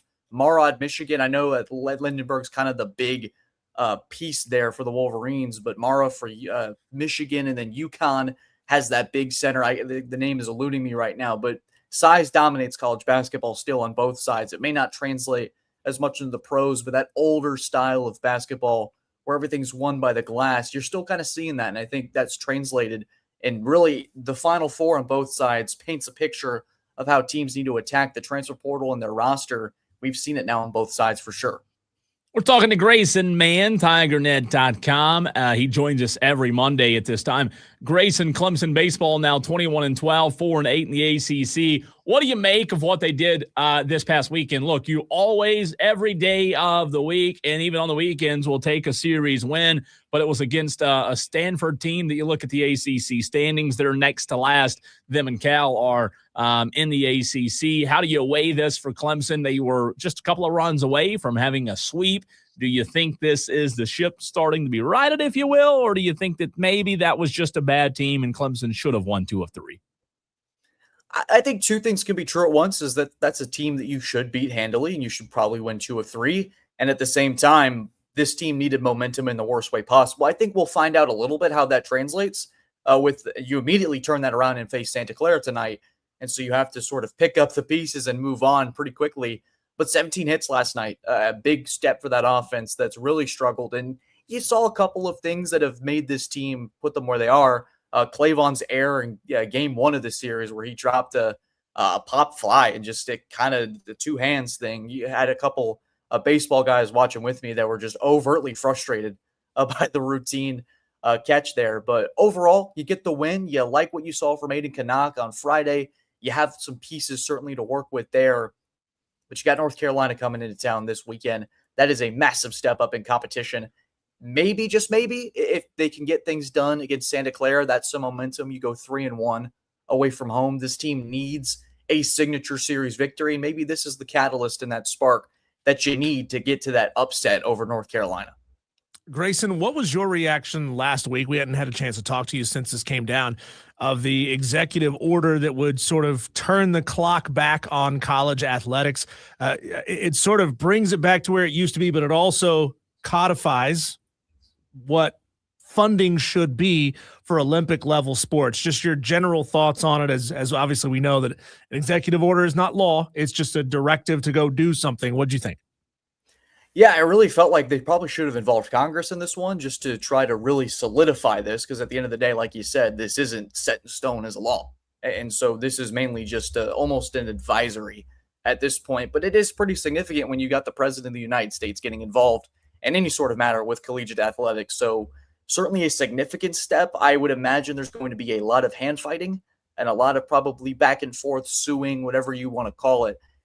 I don't think this is the last step, nor probably should it be. But ultimately, it looks like things are starting to move in the right direction if somehow this is going to be upheld. Grace, I want to bounce back to Aiden Canuck for a minute. You mentioned the positive from the weekend being what you did get in Aiden Canuck. Correct me if I'm wrong here. The first win of the season, I believe, for Aiden Canuck, Grayson. Does that kind of, in your mind, allow the negative mantra to be removed from Aiden Canuck and what's, going into the season, like this was the guy that we thought could take Clemson, and allow this team to go on a run in 2026. Started off 0-2, hadn't been the best. Obviously some bright spots, but not the Aiden Canuck we expected. From an individual perspective, you and those that cover this program game in and game out, what are you seeing from Aiden Canuck right now? I thought it was a significant step for him. And I've said this many times, and we've talked about it, that you need 19 to be sort of the captain of your ship. And so when the ship starts sinking and the captain's jumping overboard, you got a lot of problems. And so for Canuck, for him to be able to turn it around and have the game that he had on Friday really ignited the rest of the roster. And so when you look at the way things fizzled out this weekend, I think it was a good spot for Clemson to have that first spot on Friday come through Aiden Canuck, giving you a consistent stretch of innings there. And so this team really goes as high as he can. And so in order to start with the North Carolina upset, you need Aiden Canuck to be Aiden Canuck. And we talked about it earlier. Maybe, it's Stanford, but maybe, just maybe, that's the spot you need. You think this is a tournament team, Grayson? TBD. I think we need to see how this North Carolina series plays out. There's still a lot of questions that I have, but maybe we could be sitting here on Monday and let's say they go 2 or 3 against North Carolina. I think a lot of people's tune would change significantly if that were to happen. I'm not expecting it just because North Carolina is a gauntlet this year. But if they do, I'm happy to be proven wrong. And we'll be sitting here answering that question. Grayson, how did the team react? I mean, on an individual level, react to Coach Bakich being thrown out of that game against Wake Forest a couple of days ago? Did it ignite the team? Did it have the effect that maybe Eric Bakich wanted it to have? I don't know. Sometimes you have those situations where coaches will purposely get themselves thrown out to try to ignite a fire. And I think Bakich had more of a gripe with the way things were handled with that. I think it was Lichtenberg on a timeout or something like that ultimately ruffled some feathers there. But it wouldn't shock me if Bakich just sort of continuing to stand for his team ignited something on that plane ride over there, or maybe a rant or two about the state of officiating in college baseball or the umpires in college baseball, maybe got some people riled up before facing the Cardinals. So I can't say for sure. I know Bakich is a pretty fiery guy, and so maybe in the back of his mind, he felt, man, this is just one thing there that might be able to work. He's a baseball sicko, and they need a little bit more from Bakich and co. if they're going to continue to maybe secure some momentum further. Speaking of those umpires, we saw yesterday an insane clip, and I'm sure you've seen it as well, Grayson, from Jay Johnson of LSU, being tossed and a ball that almost hit the ground, called a strike 3. I tweeted out yesterday a video of it and said it's time for ABS and college baseball. Covering the sport like you do you think we'll ever get there? I wouldn't be shocked if that's implemented. It feels like there's in all of the sports, when you compare it to its pro counterpart, it feels like baseball may be the most separated from the MLB, just with everything that league is trying to do. Would not shock me if ABS is implemented here, just with the way, even just on Friday or this weekend with LSU, the way that kind of panned out. Wouldn't surprise me in the slightest. I'd at least like it to be used as a training aid in the off season as these umpires are warming up, getting ready for the season, or need continued training throughout. Use it as a way to help these umpires learn the strike zone better in a weird way. So your counterpart over there at TigerNet, David Hood, posted a story about Tate Reynolds and how he could start this season. I thought that was very interesting, that use of the word could. And it was really a story about Tate and the hard work that he's been putting in. But reading between the lines, does that mean there might be a bit of a battle between him and Christopher Vezina, even though Dabo has said it's Christopher's job? Or is that just sort of a relatively neck and neck, and if Vezina struggles, Tate could step right in type situation? Yeah, and you guys can do whatever you want with this, but it will not shock me if Tate Reynolds is Clemson's starting quarterback at some point in 2026. I do think that the battle is still ongoing. Vizina will win this job, but I do believe Tate will be in a position to push him, and that if things go a certain way to start the season in the fall, it would not shock me if we see two out there potentially repping it out in October or even earlier than that. I do believe Tate did himself a lot of favors this spring and has really impressed this staff. His stock is incredibly up. I have a weird opinion on this whole thing, and maybe I'm an idiot, but Grayson, explain to me why. Well, I might be. Explain to me why, I don't understand this philosophy, and I'm not a coach, never will be, and I understand that. But, if you have a inclination as a coach, and Chad Morris and Dabo both said it after the spring game, hey, it's a competition. It's open for whoever wants it. If the inclination is that Tate's going to be your guy, why don't we do this thing that we did with Deshaun and Trevor, where we let Christopher Vizina go out there and get his brains beat in by LSU? Why not just start the best player from day one? Is that just idiotic thinking on my part? What am I missing? I don't understand that. I don't think it's totally off the rails, and you have situations to point from where even in those freshman seasons, I can recall Trevor Lawrence struggling a little bit in College Station. There are moments where there are going to be some growth in that having a veteran presence in there, at least to start out, isn't the worst idea. It's why the Raiders go and sign a Kirk Cousins when they know Mendoza is going to be their guy for the next decade plus. They got to ease him into it. And you truly never know that Reynolds could go out there and turn into a tomato. And once you go to the freshman, you really can't go back. And so starting with Vizina or the Stouts or even the Kelly Bryants in that case, sometimes it's evidently obvious that the other guy is so much better. But there is a reason and there's a process. It's not just at Clemson that people do this. I remember when Cam Newton was the guy before Mac Jones, or you have Jacoby Brissett before Drake May. These things happen all the time. It's just a matter of when these guys will be thrown out there. These youngsters, will be thrown out there. But we also know that some players will use literally any slight to say, okay, well, I'm out of here. I'm going to enter the transfer portal. You didn't believe in me from day one. I'm going to take off. That article also talked about Tate being a two-sport star. He wants to play baseball as well. How does that work out? I know he's obviously focusing on football at the moment, but in this era of specialization, can Dabo afford to let Tate step away and specialize in something else? Yeah, that'll be a really interesting dynamic, especially if Reynolds ends up being Clemson's starting quarterback. I don't have a ton of great information as to what that's going to look like. I know that he's going to try, and that I think it was significant that he came to campus early to try to win this battle and try to be Clemson's starting quarterback. So I do believe if there's one that he's leaning at right now, it certainly would be football, just because of the nature of the situation. If he wasn't guaranteed to have the starting job or they were going to bring in a portal guy, I don't know what that situation would look like. But ultimately, I do think that probably going to play baseball, but as of right now, I don't know what the dynamic's going to look like. Grayson, my last question for you. It is Masters Week. If Grayson Mann had to plan his Champions Dinner on Wednesday night, what would the Champions Dinner by Grayson Mann look like from an appetizer, entree to dessert?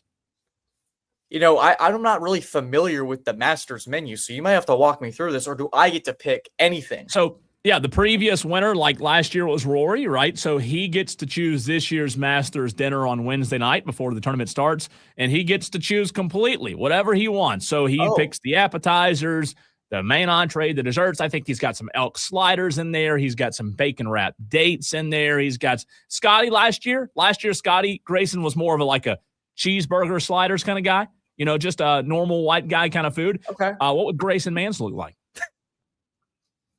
Appetizers, I got to go with calamari. That is a delicacy. Wow. Love that. It is very, very good. I see Diesel fist pumping. I know I've made the right choice over there. Nice. I think it's good. That if we had to go with dinner, we'd have to go with a hibachi style dinner. Everyone gets food cooked in front of them. That is just thinking about it makes my the taste buds, man. They're firing off. And I'm not a big dessert guy, volcano? So maybe you guys could. What's that? Onion volcano?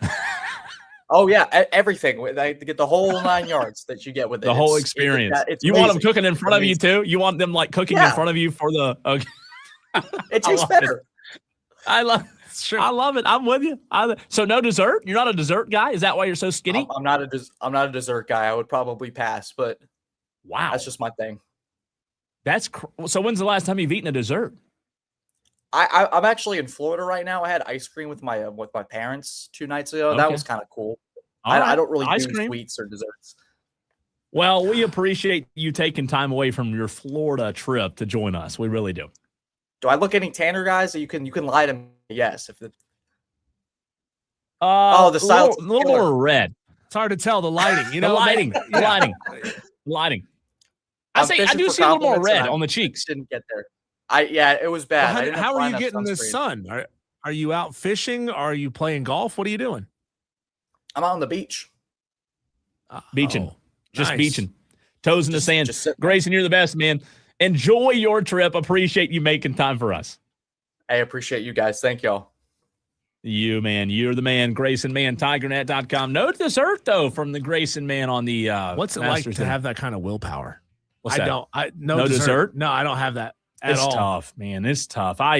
I mean, I still would prefer like seconds of an entree over dessert, but I still want a dessert too, you know? I think yesterday I had peanut butter pie and a Rice Krispie treat and a lemon blueberry cake. That sounds good. It's just, I can't have it in front of me. I've learned to not have it in the house. If I don't have it in the house, I don't think about it, and therefore I don't want it. But if it's there, I'm gonna eat it. No, I'm with you. It's tough. It's tough.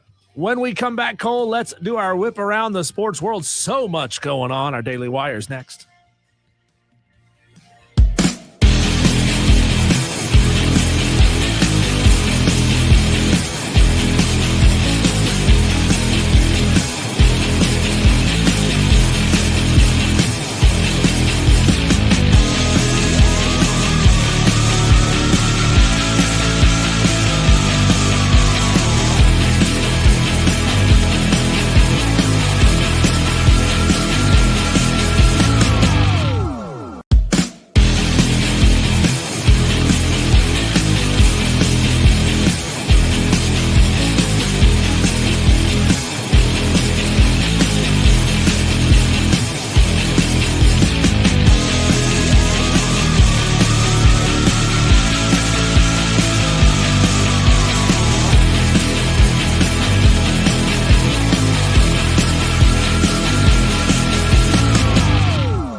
This is a overreaction Monday. You get to overreact and tell people that they suck. Oh. I asked Dewey during the commercial break if he wanted to bring us back from break, Diesel. Hour number 3. How do you think he did there? Okay. 3 out of 10. 3 out of 10. You got to do the hook first, Dewey. We got to Yeah. teach you. You got to hook, right? Like we want to hook, get the hook out there. 8-second rule, right? We'll teach you all that. Wasn't bad. 3 out of 10. 3 out of 10. But with some work, we Think can we get can him get to him a there? 5. You think so? We can get him to a 5. Oh, that was incredible. Dewey, good to hear from you. It is Overreaction Monday. You're leading off this inning here in the 5 o'clock hour. 844-326-3663 is the phone line. Wonder what Tolo could bring us back the best from break. That'd be a good challenge, wouldn't it? Yeah, we Who need some can bring Tolo us- intros. That'd be good. Who can bring us back the best? All right, Dewey, what's your overreaction on this Overreaction Monday? First of all, I got to talk about this Dawn Staley thing. Okay. First of all, yeah, they beat the brakes out of UConn, but her behavior was despicable after the game. She wouldn't even shake that man's hand, and that was terrible. She But wouldn't that's shake okay, whose but hand? The guy, the coach for UConn. She shook his That was hand. Why should she terrible. shake his hand? He tried to fight her. Well, she was the instigator too. Oh, She's complicit. I don't think so. Well, I think Gino you're was wrong the on that. instigator. Gino walked over and started yelling at her. Well, he's a sore loser, but that's okay because she ain't no better. Ouch. And I'll tell you what, they got to hand it to them yesterday. They deserve what they got yesterday. You better be careful, they- Dewey. You're a they- Gamecock fan, and you're bashing on the only good coach you got right now.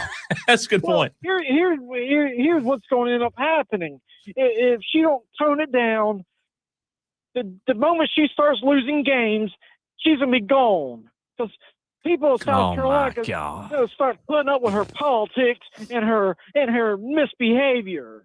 You are It's- so far off, It's Dewey. despicable. But anyways, that's that on that. Now the Braves are back to the same old Braves. Inconsistent. They suck. They should have won yesterday's game. It's just travesty. Michael Harris? How do you not run from third base to home? You just stood there like a bump in a log. You should have tied that game. You suck. You should be sent back to AAA for that. They should have won. Yeah, I do agree with Dewey on that. They should have won terrible. yesterday. They have. Look, Dewey, these are going to be. This is going to happen. It's going to happen. It's a long season.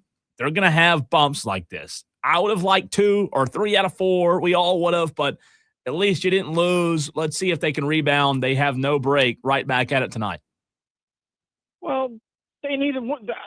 Anaheim ain't a good team, so they got a chance to get some wins up before they hit the bigger teams. But it's going to be like this. And It's Chris gonna be Sale tonight. inconsistent. Well, Chris Sale, yeah. We'll see if he don't hurt himself or something. Thanks, Dewey. But Sorry. Thanks. God, That was awkward. that was a really awkward dismount. Oh, okay. Telos, where you at? 844-326-3663. It is Overreaction Monday. Texter says someone didn't warm up Dewey's milk today. That's a good text. I like that. We didn't even get a chance to ask him where he was all of last week. Yeah, he was kind of MIA a lot last week. No doubt about that. You know, I have a couple of overreactions. I've got some audio to bring back from earlier in the show about a reporter asking Dawn Staley. We'll get to that, Diesel. But the first one, man, I am just in a weird place with pro sports, and I don't know if it'll ever affect the college game or not. But I know money drives everything, and this may be an overreaction. It may not. But my first one on this Monday is money has ruined pro sports. Like, you just look at what's happened over the years. MLB, NFL, and now NBA. Not now NBA. This has been happening for years. We have to have these long seasons. We want to add another game in the NFL. We've got to have 162 games in Major League Baseball. We've got to have 1 million games in the NBA. Well, why do we have to have so many games? You know why we have to have so many games. I know why we have to have so many games, because of money, TV, right? Let's add games. Let's add revenue. Let's add another hour. Let's do this. Let's do that. So I understand the business model that we need. Hey, adding games brings in more money. But Diesel, how long are we going to let this go on? With NFL players, it's happened year after year after year. Baseball players, it happens. And now in the NBA, like, this has happened for so many years in the NBA.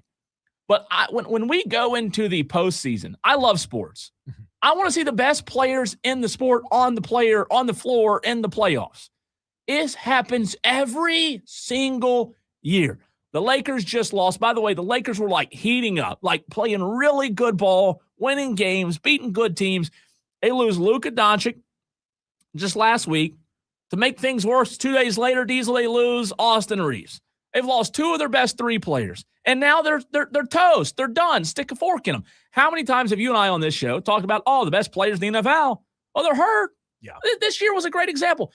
Are we ever going to be able to reverse time on this, or is this just where we are with pro sports? The only thing that will reduce it is that fans don't pay attention anymore, right? I mean, people pay into a game or buy into a sport with their attention. And when that attention starts to wane, they'll look at it and say, ooh, what do we do now? The problem is, Cole, you really can't go backwards, right? Yeah. I mean, so the idea will be, hey, let's just add spectacle to this. Let's make it WWE. Let's make it over the top. I mean, I was driving in earlier today and I heard Rich Eisen yelling about the concerts that were going on between the games last night. And he's like, we never had this before. The game was scheduled for like an 8:50 tip-off. It didn't tip off until 9:15 or 9:20 2 nights ago. Yeah. So it's just they keep adding spectacle and spectacle and spectacle instead of just doing what we all know is the right thing to do. Distill it down to what really matters, which is the game. Start the game on time. Stop interrupting the game for far too many commercials. Stop extending half times so we can add extra entertainment. Focus on making your core fan base happy instead of trying to bring in a whole new fan base, which is what the NFL has done with their halftime show for decades, right? I mean, the football game is for the hardcore football fans, which are usually the 25 to 54-year-old male demographic. And then they have a pop show, a halftime show for those male demographics, teenage kids to tune in and watch because they got to get that second demographic to tune in and watch. And they're doing it with all other sports now, and it's unnecessary. I just hate, and that aspect's one thing, Diesel, because that aspect goes back to money just as well as what I'm talking about does. I just hate as a pro sports fan. I love pro sports. I do. I love the NFL. I've always liked the NBA. I like MLB baseball. But I hate this time of year going into the playoffs and the best players in the league aren't playing.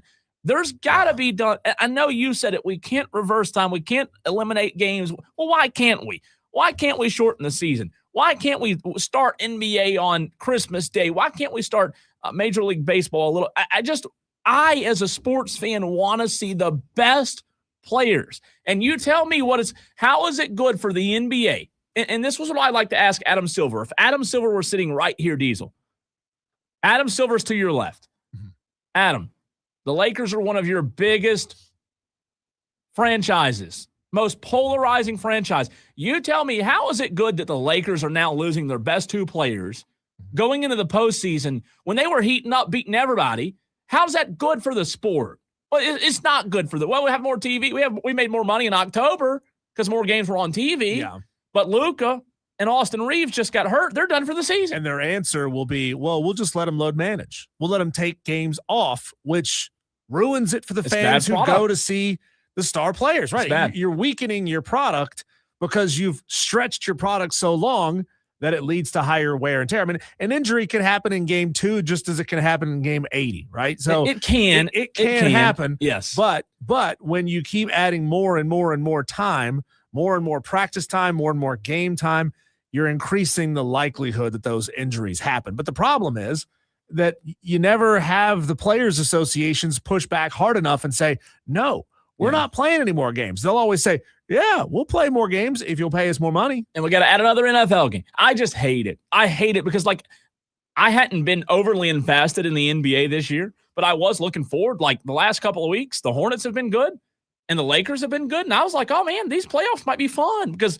I'll pull for LeBron. I'll pull for the Hornets. And now you lose Austin Reeves and Luka. And you're right. Injuries can happen in February, they can have it in October, they can have it in July. But you just tell me that the more games you add, there's no way that helps injuries. So I hate it as a pro sports fan. That's my rant overreaction on this Monday. Let's go to the phone lines, 844-326-3663. Up next, Tom in Somerville. What's up, Tom? Hey, guys. Now, I don't know much about NBA contracts or load management, but you would think at some point the players would start asking, to have a load management clause in their contract of some sort, but that's above my pay grade. Now, we're talking about overreactions. Yeah.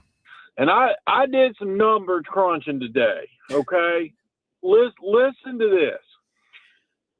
I believe my overreaction is that the Atlanta Braves need to trade Austin Riley.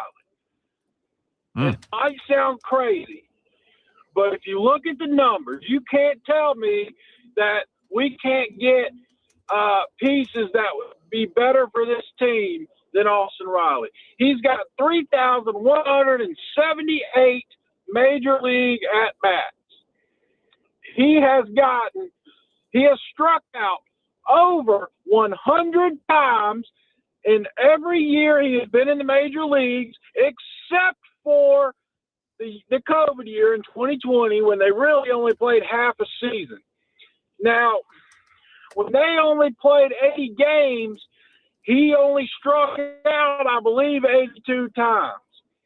But when he got called up in 2019, he played 50 games and he struck out 109 times. Oh. He has struck out over 100 times in every season. And even the last couple of years, he's been hurt, so he hadn't played a full season. So far this year, he is batting .176. And to give you an idea on the big numbers, he has 857 career hits and 920 career strikeouts. I think it's time we make the move. They brought him off the bench yesterday with the bases loaded, and what does he do? He pops out. I'm getting sick and tired of Austin Riley just completely just not stepping up, not doing what he's paid to do. Send him on his way. I don't care where you send him, but it's time for the Braves to look to move. Well, Tom, number one, mad respect for your research and numbers. Great call there. Number two, though, Tom, do you think there's going to be a suitor out there to take that 7 years left on his contract? Well, the thing is you find a team, closer to the All-Star break that is in dire need of a bat. I still think he don't have one. Young enough. He don't have a bat. Well, the thing is I think there's some teams out there that'll get desperate enough. He's got to at least be batting 260, I think, 270 by the All-Star break to have a chance. Good luck. That's 176 right now. Right. But it's only, 10 games? Yeah. So, and in his defense, in 10 games, Ronald ain't doing much better. Right. But we know Ronald's going to pick it up. Now, if Riley can get to 260, 270, maybe hit a few home runs, you might be able to give him away and potentially get some either starting pitching in return, maybe a prospect in return, because if the season is going the way the Braves expect, you're still going to have to make a move at the All-Star break. So I think he's young enough and still considered to be in his prime to where somebody might be able to fix his career and all parties are happy and the Braves can move on from it. Well, Tom, I like it. I don't have a problem with it. I think a lot of people do because he was always believed to be a franchise guy, a perfect fit for the Atlanta Braves, and maybe pitchers are adjusting to him. He's been in the league for a few years now. He's kind of a rhythm hitter, and maybe he's starting to get figured out a little bit. Maybe so, but I think his time is done. Also, I watched the Braves baseball game yesterday over other sporting events, and they both ended up pretty bad. That was my Sunday. Go Gamecocks!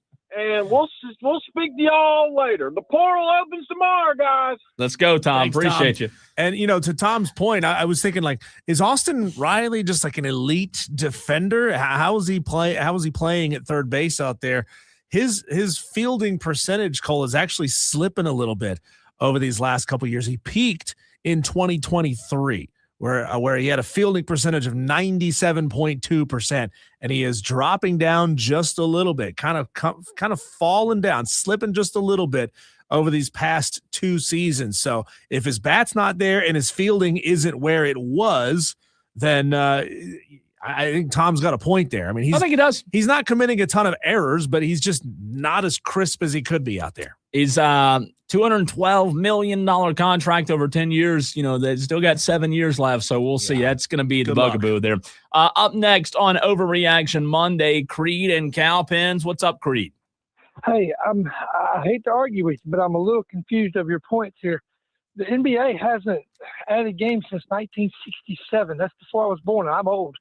The NFL did add a game, taking away 2 preseason games. And basically baseball had a game. No, I'm not saying they're adding games, Creed. I'm saying they have too many games. They have too many games. When you play 100+ games, is my point, and you play as many games as you do, you're increasing the chance of injury. And maybe they're not adding games, but that's beside the point. If I'm eating 10 cheeseburgers a day, I might not be adding cheeseburgers a year from now, but I'm still eating 10 a day. It's way too many. They're playing way too many games, and I'm telling you, it's got to be a reason. But if you've been doing it since 1967, then why are you just now talking about it? I wasn't alive in 1967 to talk about it. Unfortunately, I wish I was, but you go look back in the NFL too, Creed, not just the NBA. Every time we go to the playoffs, all the best players are hurt. It's unfortunate. I don't like it. They're expanding the college football playoff, and people believe that it's a worse product. They expanded Major League Baseball playoffs. People look at it as a worse product. I mean, yeah, I'm with you on the playoffs. I'm with you on that. I got you. And I do agree with you on the expand. There's too much of that. But as far as regular season, it's been the same for so many years. I get that. I don't understand the regular season part of it. Well, I get that. And maybe it's been the same forever, but that doesn't mean it's the best option out there. Is all I'm saying. And I hate it because you're right. It's never going to. Creed, thanks for the phone call. About the records too, that people have their, especially baseball purists, love the Correct. records. That's a big part of it. Big part of true. it. That's a big part of it. And maybe thanks, Creed. Maybe the answer is adding more roster spots so you get more guys out there on the court. But you know what these coaches are going to do? They're still going to rotate the same number of guys. And Creed's right. Like it's never going. I'm not saying it's going to change. It's wishful thinking. I just hate as a sports fan. If I'm going to watch the NBA playoffs this year, and you're telling me Luka is not on the floor? Like, he's one of the best players on planet Earth, and I'm not watching him.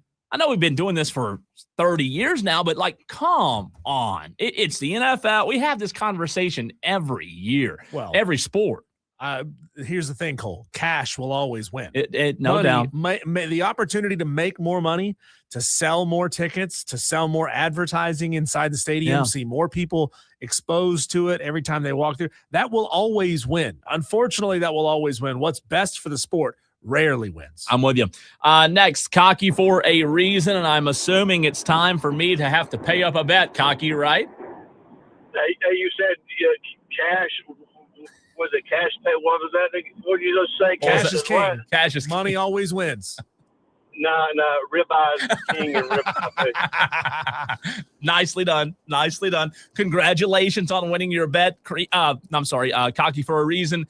I will always stand by my bet, and I will pay up with a nice ribeye from Ingles Markets. I was giving you the chance to get one back from me, and you didn't take it because if we didn't win, I wish I would have taken that bet. I just thought Carolina was going to win yesterday. I did too, but you could see it coming because that's the classic trap game. Like I said, they were so emotionally spent after the big victory against UConn. I mean, bless her heart, Dawn. I mean, she just couldn't get them up. I mean, they were missing Missing everything. Putbacks. I mean, they were bunnies. missing everything. It was bad. It was bad. And you know what? They weren't patient, man. Like, that was my biggest frustration. They were getting down the court, taking first shots, first looks, just shooting. They weren't setting up offenses as much as I would have liked them to. And then I said this earlier, Cocky, I know you're a Gamecock fan. When Betts went off the floor with her throat issue, it was a 2-possession game, Cocky. It was 6 points, and they couldn't close the deal. When she sat, they should have put a quick 10 on the board real easy. They should have. No doubt. I'm with you. So you tell me next this Wednesday we'll be in Greer. If you'll wait till we're in Greenville 2 weeks from Wednesday, we'll be in Greenville. I'll pay up then whatever you want to do at the Ingles live remote. If you're in Charlotte tomorrow, I'm coming to Charlotte. What are you talking about? Okay, fair enough. Well, you just let me know, Cocky, for a reason. Congratulations. You'll see me Wednesday. All right, sounds good. Thanks, bud. Cocky for a reason. Paying up my ribeye bet, man. Yeah. I'm going to be broke. I mean, my gosh, but I made the bet. So UConn. Thanks, UConn. Pensman Sports on the stream says Luka went to Europe for treatment. Everybody's going to Europe for treatment. Tiger's going to Europe. Luka's going to Europe. They catch a flight together. What's the matter? We ain't got good doctors over here. Carpooling to Europe, I guess. All right, last one on Overreaction Monday. Tyler wants to weigh in 844-326-3663. What's up, Tyler? So, not necessarily an overreaction. I think the argument could be, but I was reading something earlier today, coincidentally, and I wanted to get your opinion on it, see what you guys thought about it. Okay. So the argument was made that basically in the years past, before the advancements in player safety, I don't want to say I'm talking specifically NFL. I don't want to say the softening of the game, but basically the rules and the penalties that have put in place as far as player protections, the technology and the helmets, et cetera. Years ago, when you had a more physical product on the field, even though there were less games, the argument was that was proportional to a longer season, but with the player safety things that they put into place. And I forget the names, but there were specific examples dating back to the early 70s where star players were out just as much as they are these days. And maybe it's because we're older and we like the product more, that we recognize them more. I'm not sure. But the argument basically was that the physicality of the game, even though it was a shorter season, was just as proportional to a longer season, but with more player safety initiatives, et cetera. So I'll shut up and listen. Just wanted to get your thoughts on that. Well, I appreciate the phone call, Tyler, and that's a great point. If that's true, and I'm not saying it's not. I think there's a lot of truth that could be true there, Diesel. I just don't know that changing rules is all of a sudden equaling the game being, or it is the great equalizer that takes us, hey, let's add more games, so let's change some rules. That way they're not getting hurt. I don't know. It makes sense logically to say that less severe hits with the better equipment that we have now, added up, more of those less severe hits still equals roughly the same amount of damage as playing a shorter season, but a more physical version of the game with less protective equipment. I mean, logically, it does make sense. I mean, these guys were, they're basically out there wearing paper cups as helmets in the NFL in the 1960s. And now obviously they have the technology that they have. And look, Tyler's point there, like it may have been happening for 50, 60 years now. Like Creed said, I'm not saying it's new. I never have I said, hey, this is something new I'm just saying, as a sports fan, when I love watching sports, and we're going into the postseason, when Lamar Jackson's not healthy, when Patrick Mahomes isn't healthy, when, Luka Doncic isn't healthy, like, it sucks. Like, the playoffs are what makes the sport special. And we've seen it with injuries in the past in the NBA. I know it's not new. I remember when Kevin Love went down and we thought, oh, there's no way LeBron and the Cavs will win without Kevin Love. And then Kyrie. It's not new. I know that. I just hate it. It's probably the one thing I hate most about sports. Yeah, unfortunately, though, you can't engineer an outcome or a number of games where all the star players stay healthy. It just doesn't happen that way. Again, you can get hurt in game number 2. You can get hurt in game number 22 or game number 82. It could literally happen at any time. And I guess it would take some real statistical analysis to see what happens with star players once you get into that 75 to 80, they play 88 games in the NBA, that 75 to 88 game range of star players, max contract players being out. Do we see it? Do we really see it more often? Or is it, it maybe just Cole's overreaction to a star player that he loves to watch being out right now? It might be true. And Creed and Tyler, they might both be right. And I'm not saying they're not. Like they very well could be right. Like there's I get there's no fix. You can't just all of a sudden manufacture everybody being held. I get that.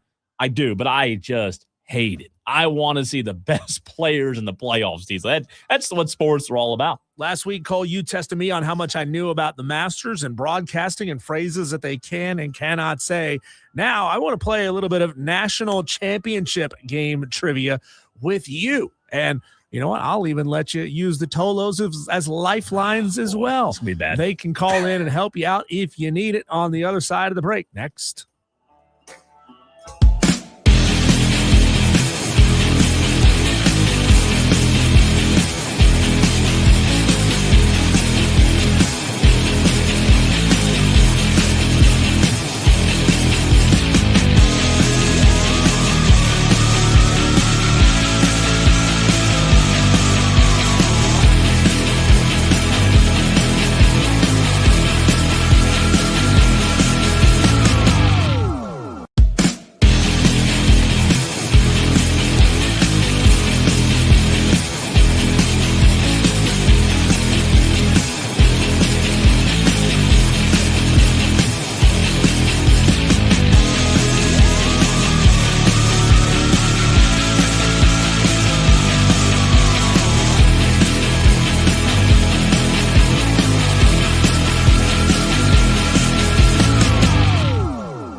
Nice. Well, in about 5 hours' time, Cole, we'll have our national champions for college basketball. Why so late? I know. 8:50 scheduled tip time, but that really means it's not going to start until like 9:15. Oh, it's going to take forever to get this thing underway, but we'll crown our 87th national champion in men's college basketball. It's been 88 years since the introduction of the national championship, but we're only on national title game number 87 because of COVID. We didn't have one. That's right. Yeah, 2020. Man, yeah. that's crazy. Even during World War II, Cole, they were still playing the national championship game. Remember the Rose Bowl got moved from Pasadena to Durham because of the war. They thought maybe somebody would attack the Rose Bowl with fans there. Wow. Cole, let's do a little trivia here. See what Cole knows about the national championship game and its history. I think I've given you some fairly challenging questions, but some easy, some gimmies as well. I want to see how well you can perform in this. And if Tolos, if you want to get on the line right now, 844-326-3663, we'll keep you on hold. If Cole wants to go to you as a lifeline, I'm going to need him. If you need some help, we'll see how Cole can do. I've got just 8 little questions here. Hey, it's not that hard, not that much. You don't have to rack your brain for too long, Cole. Okay. Question number 1. Let's see how well you can do. Which team, this is an easy one, which team has won the most NCAA men's basketball national championships? UCLA. Very good. Correct answer. This is not part of the question here. Do you know how many they've won? 11? 11. There you go. 2 for 2, even though it's not part of the question. Now, this is question number 2. Okay. Who's second? Who was the second most? Oh. Oh boy, the second most. Don't be cheating texters. Don't text in. So don't they can't message in on the stream. So I can't look at the stream, but they can call. They can call. Okay. We want you to call. 844-326-3663. I saw Shane a minute ago said he would call. So Shane, if you want to help me, I would appreciate it. Call in now. If he needs you, he'll go to you. I feel like it's a blue blood. Yep. Who has the second most number of national titles? Oh, man.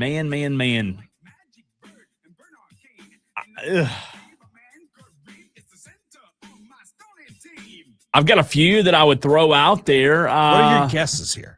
You can walk me through what you're thinking. I'm thinking ACC first because ACC's been very dominant, for a long time. Yep. I'm also thinking, UCLA was 11, and I'm trying to think of what was the next number from Who's 11? Right behind them. You got to think dominant programs over the last 87 years. I'm gonna have to go to a lifeline here. I don't know number 2. I don't. 844-326-3663. If you want to be a lifeline, I need your help quick.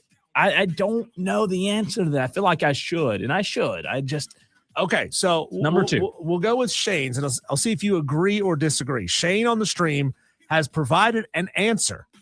We'll see if you agree or disagree, okay? Okay. Shane says it's Duke. Shane says that Duke has the second most number of national titles.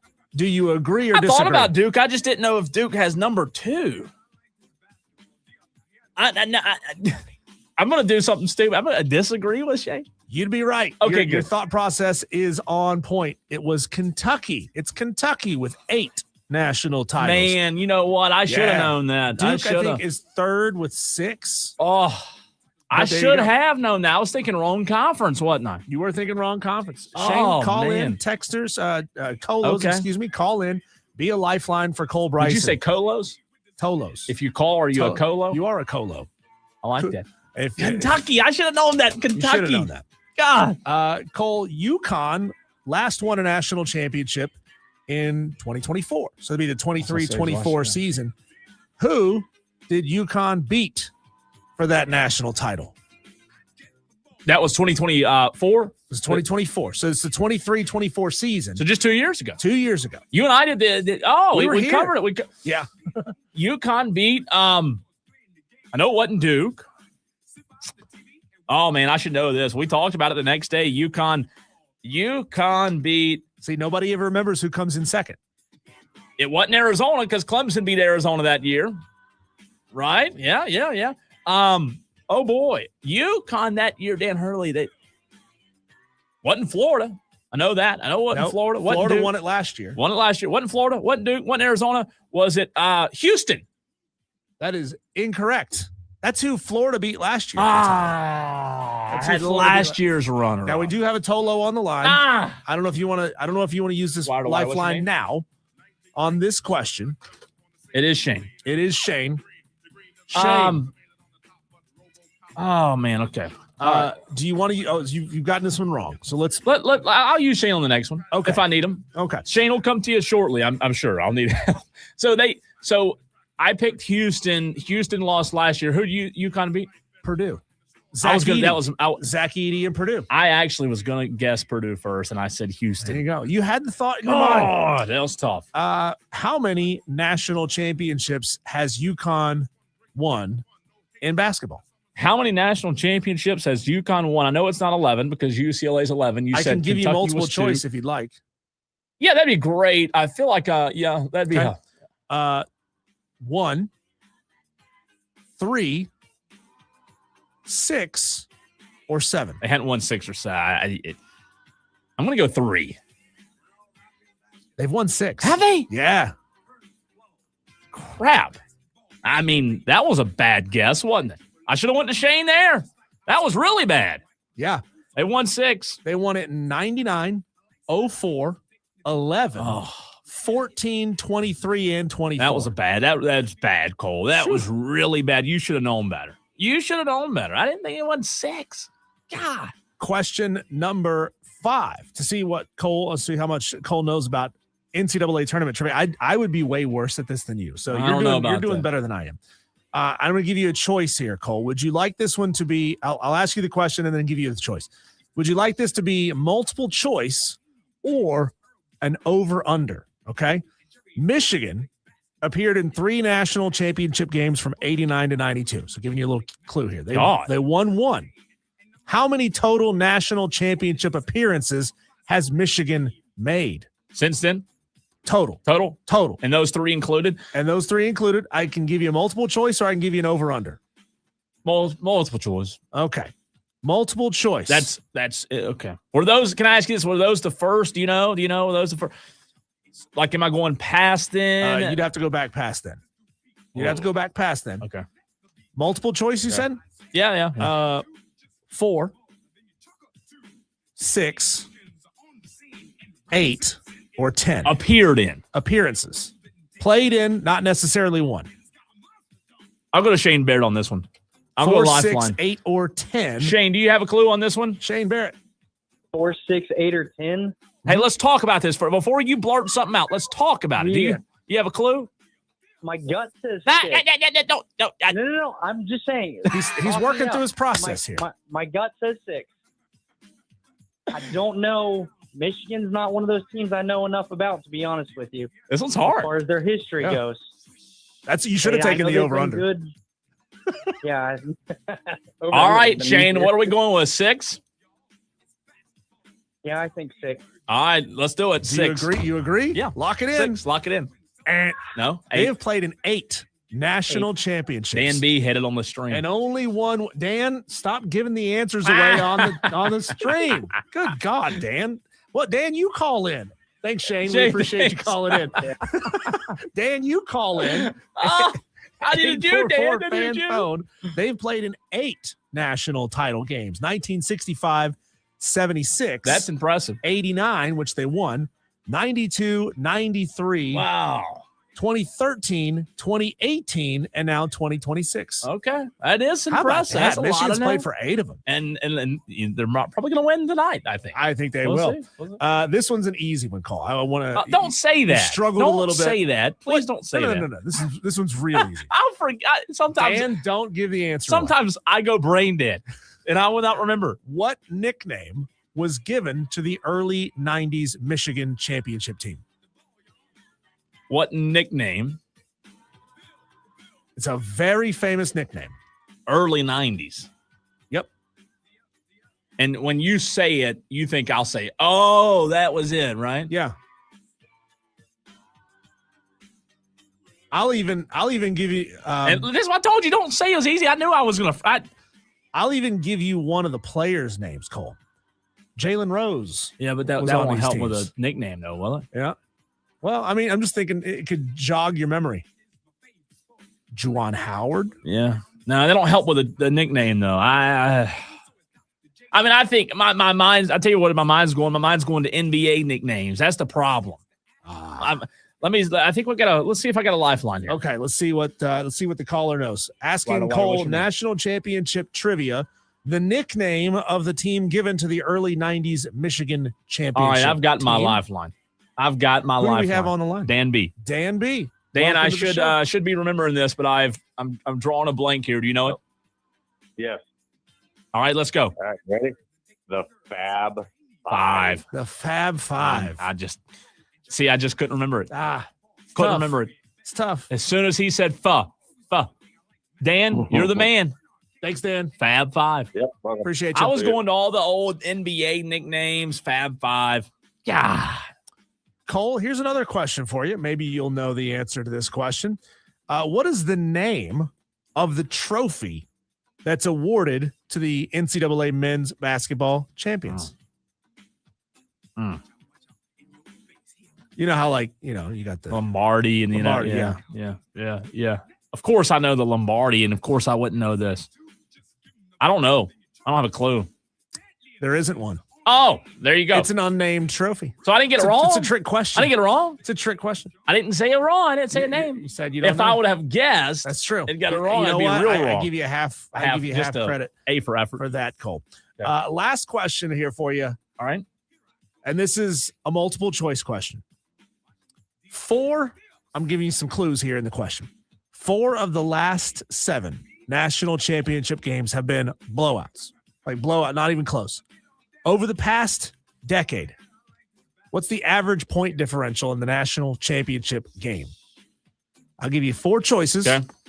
4.6 points, 9.4 points, 12 points, or 18.8 points. 18's too high. What do you think the average margin of victory in the national title game is? I'm going to eliminate A and D. It's not 4.6. 4's too low, 18's too high. Correct. It's either B or C. Mm-hmm.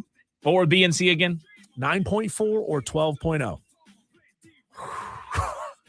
That's 9.4 or 12. Yep. This is the last decade of national title games. And you said 4 have been blowouts, like 20 points. Yeah. Right. My choices one more time. 4.6, 9.4, 12.0, 18.8. I'll go C, 12.0. You're incorrect. Incorrect. It was B. It is 9.4. 9.4. The average margin of victory has been 9.5 points. I was worried 12 points. would be a little too high. Yeah. Dadgummit. Yeah. I suck at this. Only 6 of the last national championship games have been single-digit games. Only 3 of them have been one-possession games. I would be very impressed if anybody knew that answer. I would be very impressed. Well, that's why I gave you some choices. But you were on it though. You were on it, eliminating 4.6 and 18.8. That's tough. Try to keep it obvious there for you and give you a little clue. I was horrible at that game. That's okay. That was horrible. That's okay. They're hard questions. Horrible. I would have been. I think I got one right. Texter said, "Can we call?" Yes, you can call. You could have. It's too late now. Too late now. We got to get to the Atlanta Braves. Diesel, what are the Braves doing tonight? How do they bounce back? Dewey was hard on them earlier. Tom, a little bit as well. Braves bounce back tonight. We'll get into it next.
phone. This is Wire to Wire with Cole, Bryson, and Diesel on the Fan Upstate. Well, we're going to get back into the Michael Malone conversation here in a few minutes, as well as the national championship conversation, Diesel. That's the big news today. Michael Malone headed to Chapel Hill. We'll get back into that in the 6 o'clock hour. Tolos, appreciate you toloing on this Monday. But Chris Sale, can he continue to be elite? Because that's what he's been. Not good, but elite this season, Diesel. A very small sample size. I get it. I know it's just a couple of games you're judging him on. But the Braves, after splitting with the Diamondbacks, are back in action tonight. No break, no rest for the weary. 6-4 on the season. Chris Sale has been unbelievable thus far through 2 games. As I said, he is 2-0, and the Braves are predicted to win tonight, going against Soriano for the Angels. You know, this is one of those stories, Diesel, with the Braves, all the pitching injuries, with a guy like Chris Sale, who's been in the league for this long, could really write not a redemption story, but a beautiful ending to his career. Not saying this is going to be his last year, but the final chapters aren't always pretty. And he's had a great start in 2026. Yeah, most of the time it's not. Very few pitchers get that Curt Schilling moment where they get to do something incredible late in their careers.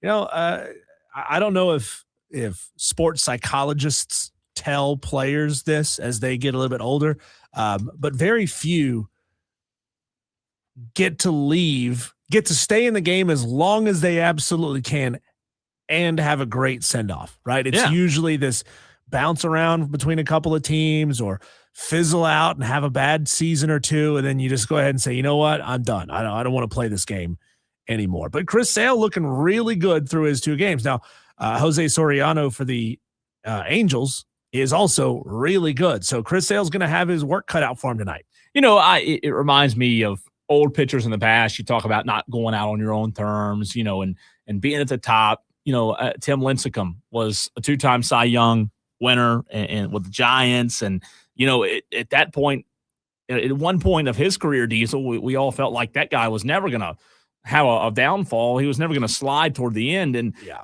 it happens. Now, I don't know that this will be Chris Sale's last year. I'm not inferring or implying that it will be, but if he can continue with all the injuries the Braves have, if he can continue to be this good, a .75 ERA, a whip of .58. Again, a very small sample size, but through 2 games, he's only allowed 4 hits, only walked 3 batters in 2 games, and 9 strikeouts, only allowed 1 home run. He's been good. The Braves, we've said it, they're going to have moments where they look good. They're going to have moments where they look bad. It was this weekend, splitting with the Diamondbacks, but if you can get off to a good start against an Angels team that's not great, Diesel, I think this Braves team can get rolling and continue to stay. Let's stay on the positive side with a winning record. How about that? Well, you know how it goes. He needs run support to be good and to win ball games. Drake Baldwin already playing lights out baseball, 12 RBIs, 4 homers already. Drake's been awesome. He's hitting 300 on the season. Mauricio Dubon, the newbie with the Braves, he has been phenomenal as well. So if he can get some run support and, you know, obviously have Ozzie step in and put the ball in play. This Braves team hasn't, from game to game to game, hasn't consistently been hitting with power, but they've been hitting well into space. And that makes you feel good because they're 6-4 and they hadn't played their best. I mean, some of their best players, Tom mentioned it earlier, they're not playing their best. Acuna is not, you know, I mean, they've got a lot of room to grow. So hopefully they can, let's continue the positive. Let's get a big win tonight. Also consider the fact that the Braves are a week away from getting Spencer Strider back. Didn't realize it was only a week. In theory, April 14th. So, okay, 8 days. They're 8 days away from getting Spencer off the 15-day IL. That'd be big. Yeah. Be big. They need him. I'm ready. We need him. Any help we can get, I'll take him right now. Cole, let's talk about this. The North Carolina Tar Heels have found their man after an exhaustive search that seemed like it was never going to yield results. They've just hired a former NBA head coach who won an NBA title. Was it a good decision? Was it a weak decision? We'll talk about it next.